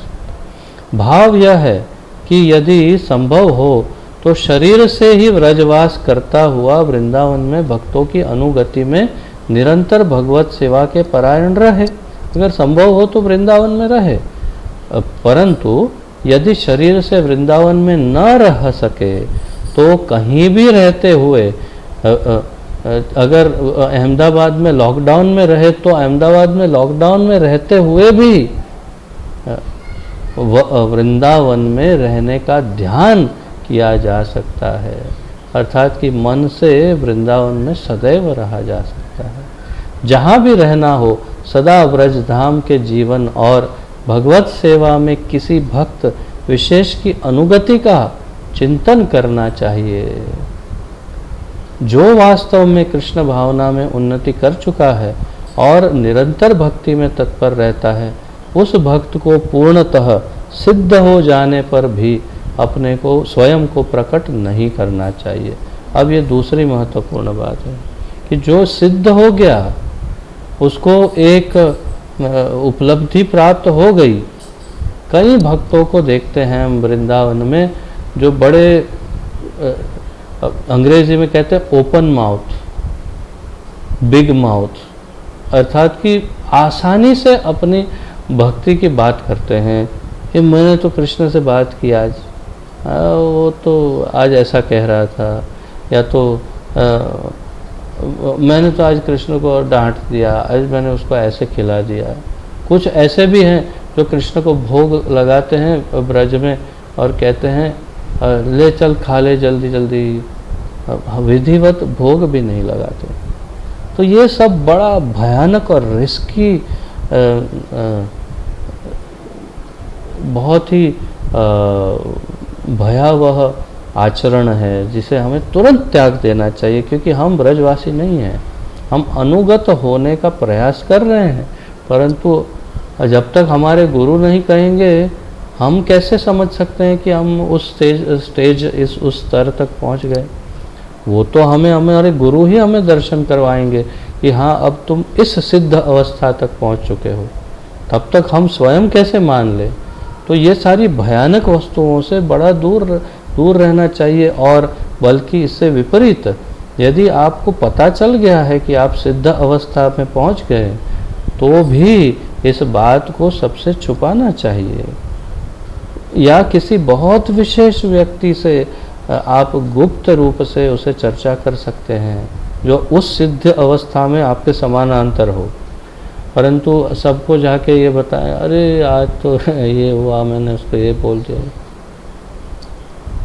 ये उचित नहीं है। तो क्या कह रहे हैं, जो वास्तव में कृष्ण भावना में उन्नति कर चुका है और निरंतर भक्ति में तत्पर रहता है, उस भक्त को पूर्णतः सिद्ध हो जाने पर भी अपने स्वयं को प्रकट नहीं करना चाहिए। भाव यह है कि जब तक प्राकृत देह है, ये शरीर है, और जब तक भगवान की नित्य लीला में प्रविष्ट नहीं होते, तब तक वह निरंतर कनिष्ठ साधन के अनुसार ही साधन करता रहे। अर्थात हमारी वैधि भक्ति, साधन भक्ति चालू रहनी चाहिए। शुद्ध भक्त को भी विधि भक्ति का आचरण करते रहना चाहिए। परंतु जब श्री भगवान के संबंध में अपने यथार्थ स्वरूप की अनुभूति हो जाती है, तब वैधि भक्ति के साथ ही किसी भगवत भक्त विशेष के मार्गदर्शन में वह अपने अंतर में भगवान का चिंतन करता हुआ उसी भक्त की अनुगति में अपने दिव्य भाव को विकसित कर सकता है। तो अपने अंतर में, अर्थात गुप्त रूप से किसी को समझ में न आए, उस प्रकार उस भाव का विकास हृदय में कर सकता है। तो किससे शेयर करें, करना ही हो तो, क्योंकि हमारा तो भाई पेट में टिकता नहीं है, तो कैसे, तो ऐसे व्यक्ति से शेयर करें जो उस लेवल पर हो। सबसे पहले तो गुरु के साथ चर्चा कर सकते हैं सबसे पहले कि ऐसा मुझे लग रहा है, आपका क्या विचार है। या फिर आपके समानांतर कोई हो, जैसे पति हो तो पत्नी, पत्नी हो तो पति, लेकिन दोनों एक लेवल पर होना चाहिए। ये नहीं कि एक भक्त नहीं है तो उसके साथ शेयर करने लगे, नहीं तो बोले अरे पगली क्या करती है, पागल हो गई है तू, ऐसा बोल सकते हैं। तो दोनों का एक लेवल हो तो डिस्कस कर सकते हैं आपस में। परंतु अगर ऐसा लेवल आए तो, नहीं आए तो कल्पना नहीं करनी चाहिए। बहुत सी रिस्की है सब, इसलिए थोड़ा ध्यानपूर्वक इसमें आगे बढ़ना है और मार्गदर्शन लेना है गुरु का।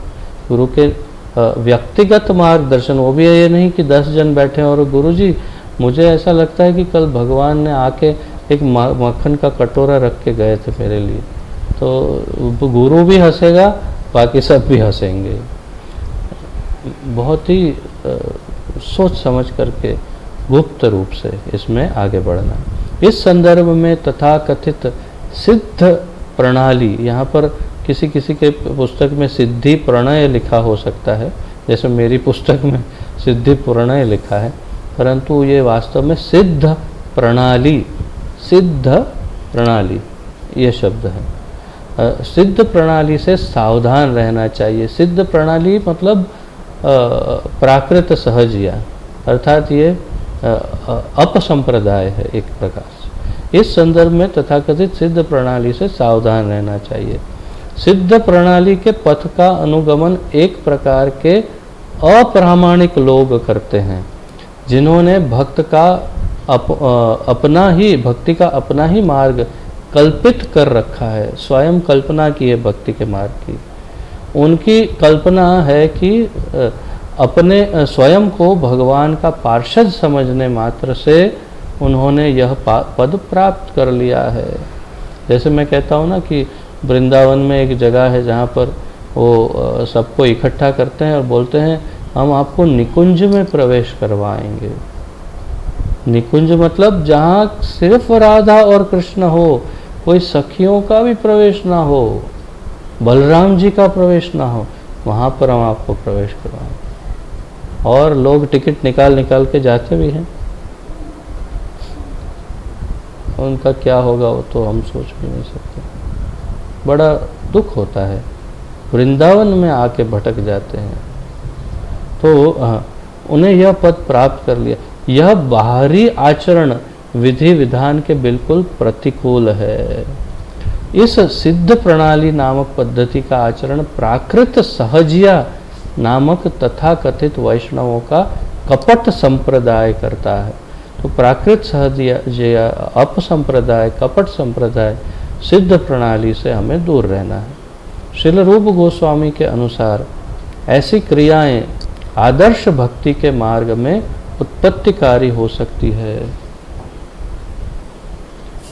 वास्तव में अगर सबसे करीब में कोई ऐसी सिद्ध प्रणाली, ऐसा अपसंप्रदाय, कपट संप्रदाय देखना हो प्राकृत सहजिया, तो वो है ऋत्विक, जो अभी उस संस्था का नाम मैं नहीं ले सकता, किसी क्या कहते हैं इसे, इसमें कोई व्यवधान आ सकता है, परंतु ऐसी कोई भी संस्था जो बिल्कुल इस्कॉन जैसी दिखती है, परंतु जो ये कहती है कि श्रील प्रभुपाद आखिरी आचार्य थे, अब इसके बाद कोई भी दीक्षा गुरु नहीं है, अब सब लोग उनसे ही दीक्षा प्राप्त करते हैं जो अभी इस धरती पर नहीं है, श्रील प्रभुपाद से। तो ये जो संप्रदाय है, जो बिल्कुल इस्कॉन जैसा दिखता है, जो ऋत्विक कहते हैं जिसे, वो प्राकृत सहजिया है। और हमारा तो उनको ये एक मशवरा है, अभिप्राय है उन लोगों के लिए, क्या कि आप प्रभुपाद से क्यों लेते हो दीक्षा? प्रभुपाद नहीं है शरीर से, तो प्रभुपाद से क्यों लेते हो? डायरेक्ट उनके गुरु रूप गोस्वामी चैतन्य महाप्रभु से ले लो ना डायरेक्ट दीक्षा। फिर क्यों? अगर प्रभुपाद से ही लेनी है तो चैतन्य महाप्रभु से ले लो दीक्षा, राधा रानी से ले लो, अरे कृष्ण से ही ले लो दीक्षा, सीधा है ना एकदम। तो ये अपसंप्रदाय है, तो इसमें कभी फंसना नहीं चाहिए, ध्यान रखना चाहिए, सावधान रहना चाहिए। तो ये कैसे हो सकती है? श्रील रूप गोस्वामी के अनुसार ऐसी क्रियाएं आदर्श भक्ति के मार्ग में उत्पातकारी ही सिद्ध होती है। ऐसी क्रियाएं उत्पातकारी सिद्ध होती हैं। श्रील रूप गोस्वामी कहते हैं कि सभी मनीषी आचार्यों के मत में रागानुगा भक्ति का उदय होने पर भी विधि विधान का पालन करना चाहिए। वैदिक भक्ति चालू रखनी चाहिए, 16 माला रोज जप करनी है, 4 नियम का पालन करना है, आरती आदि भोग आदि, प्रसाद आदि सब कुछ, प्रचार आदि सब करना है। जैसा पूर्व वर्णित है, वैदिक भक्ति के 9 अंग हैं। इन सब में उस साधन का आचरण विशेष रूप से करना चाहिए जिसमें अपनी स्वाभाविक रुचि हो। किसी की श्रवण में विशेष रुचि होती है, किसी की जप अथवा मूर्ति अर्चन में। अतः श्रवण, कीर्तन, स्मरण, पाद सेवन, वंदन, अर्चन, दास्य, सख्य और आत्मनिवेदन आदि भक्ति के किसी भी अंग का पूर्ण निष्ठा के साथ पालन करना चाहिए। किसी भी अंग का पूर्ण निष्ठा से पालन करें। इस प्रकार सब अपनी अपनी रुचि के अनुसार भक्ति का साधन करें। इस प्रकार सब अपनी अपनी रुचि के अनुसार, अपने इंटरेस्ट के अनुसार भक्ति का साधन कर सकते हैं। आपको जिसमें रुचि हो उसे शुद्धता से पालन कर सकते हैं। तो आज के लिए इतना ही पर्याप्त है। कल से हम माधुर्य रति की चर्चा आरंभ करेंगे। आज के इस विषय में किसी का कोई प्रश्न हो तो पूछ सकते हैं। स्वागत है आपका, अगर प्रश्न आदि है तो। आज का ये विषय बहुत ही ज़्यादा गंभीर था, बहुत ही महत्वपूर्ण था और बहुत इसके अंदर एकाग्रता की आवश्यकता है। गौरांग हाथ तो ऊपर कर रहा है, लेकिन मुझे यह समझ में नहीं आ रहा है कि जब पूरा क्लास अटेंड नहीं किया तो प्रश्न कहाँ से आया। अभी अंत में आए हो तो प्रश्न कैसे आया, मुझे ये समझ में नहीं आ रहा है। फिर भी मैं चांस तो दे रहा हूँ, पूछो क्या प्रश्न है।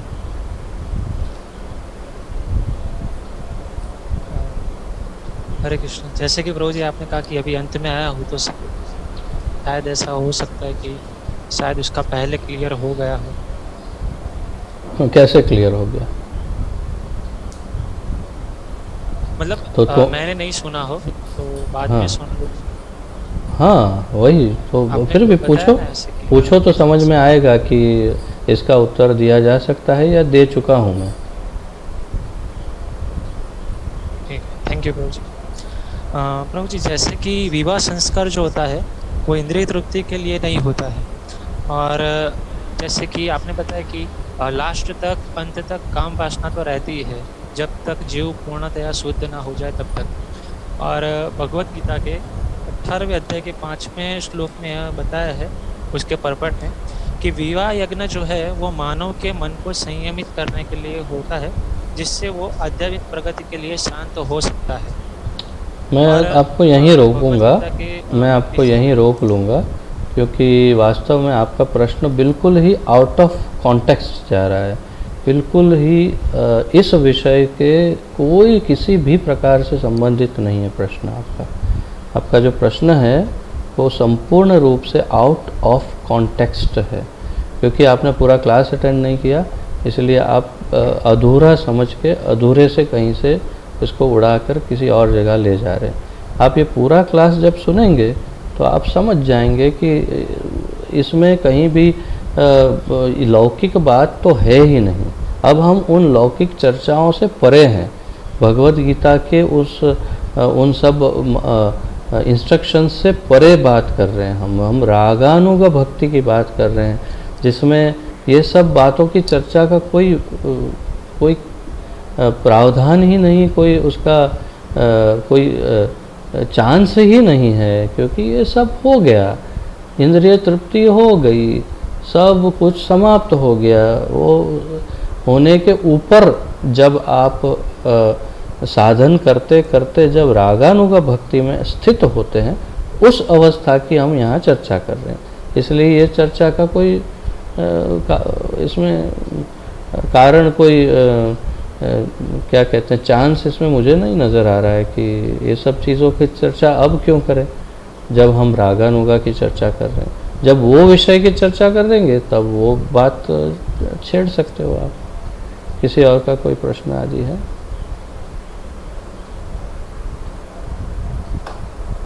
हाँ अक्षय प्रभु।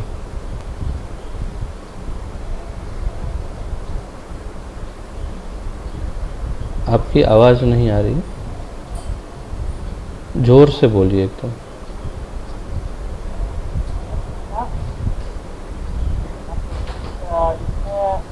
इसमें बात आए हैं जनमार्ग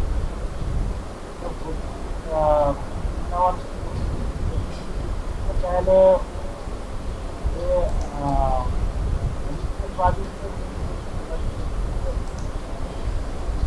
मैं क्षमा चाहूँगा, आज फिर से दोबारा ऐसा ही हो रहा है जैसे उस दिन हुआ था। बिल्कुल भी समझ में नहीं आ रहा है आप क्या कह रहे हैं, एक शब्द भी मेरी समझ में नहीं आ रहा है। किसी और को समझ में आ रहा है क्या पूछ रहे हैं वो? किसी और को सुनाई दे रहा है? किसी को सुनाई दे रहा है तो मुझे बता सकते हैं क्या कह रहे हैं वो। एक कार्य करिए, इस ईयरफोन को निकाल दीजिए और सीधा डायरेक्ट फ़ोन को मुंह के पास रख के बोलिए।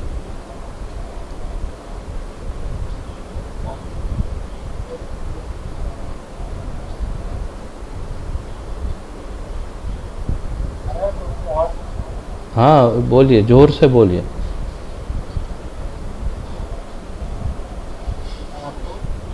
ऐसा बात आए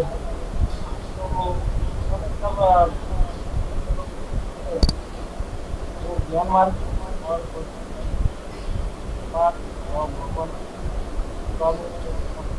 तो पहले क्या वो सभी के बाद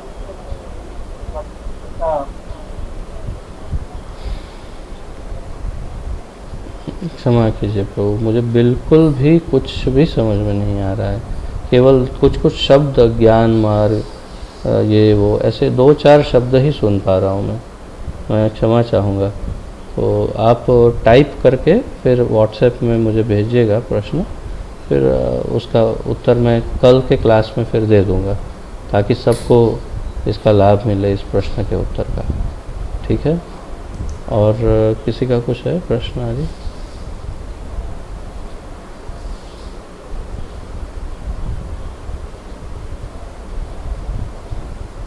ठीक है, तो आज यहीं पर समाप्त करते हैं। मैं थोड़ा सा बिना अनुमति के आपका समय ज़्यादा ले लेता हूँ। जिस दिन भक्ति वृक्ष नहीं होता है, अब तो आप देख ही चुकेंगे, उस दिन मैं थोड़ा क्लास लंबा कर लेता हूँ। वो स्वयं ही मैंने ये छूट ले रखी है आपकी अनुमति के बिना, परंतु मुझे बहुत आनंद आता है और आप सबका संग, दुर्लभ संग प्राप्त हो रहा है, इसलिए मैं ये कर पा रहा हूँ। आप सबका बहुत बहुत धन्यवाद। आइए सब आचार्यों का भी धन्यवाद करते हैं। श्री भक्ति रसामृत सिंधु की जय। श्रील रूप गोस्वामी प्रभुपाद की जय।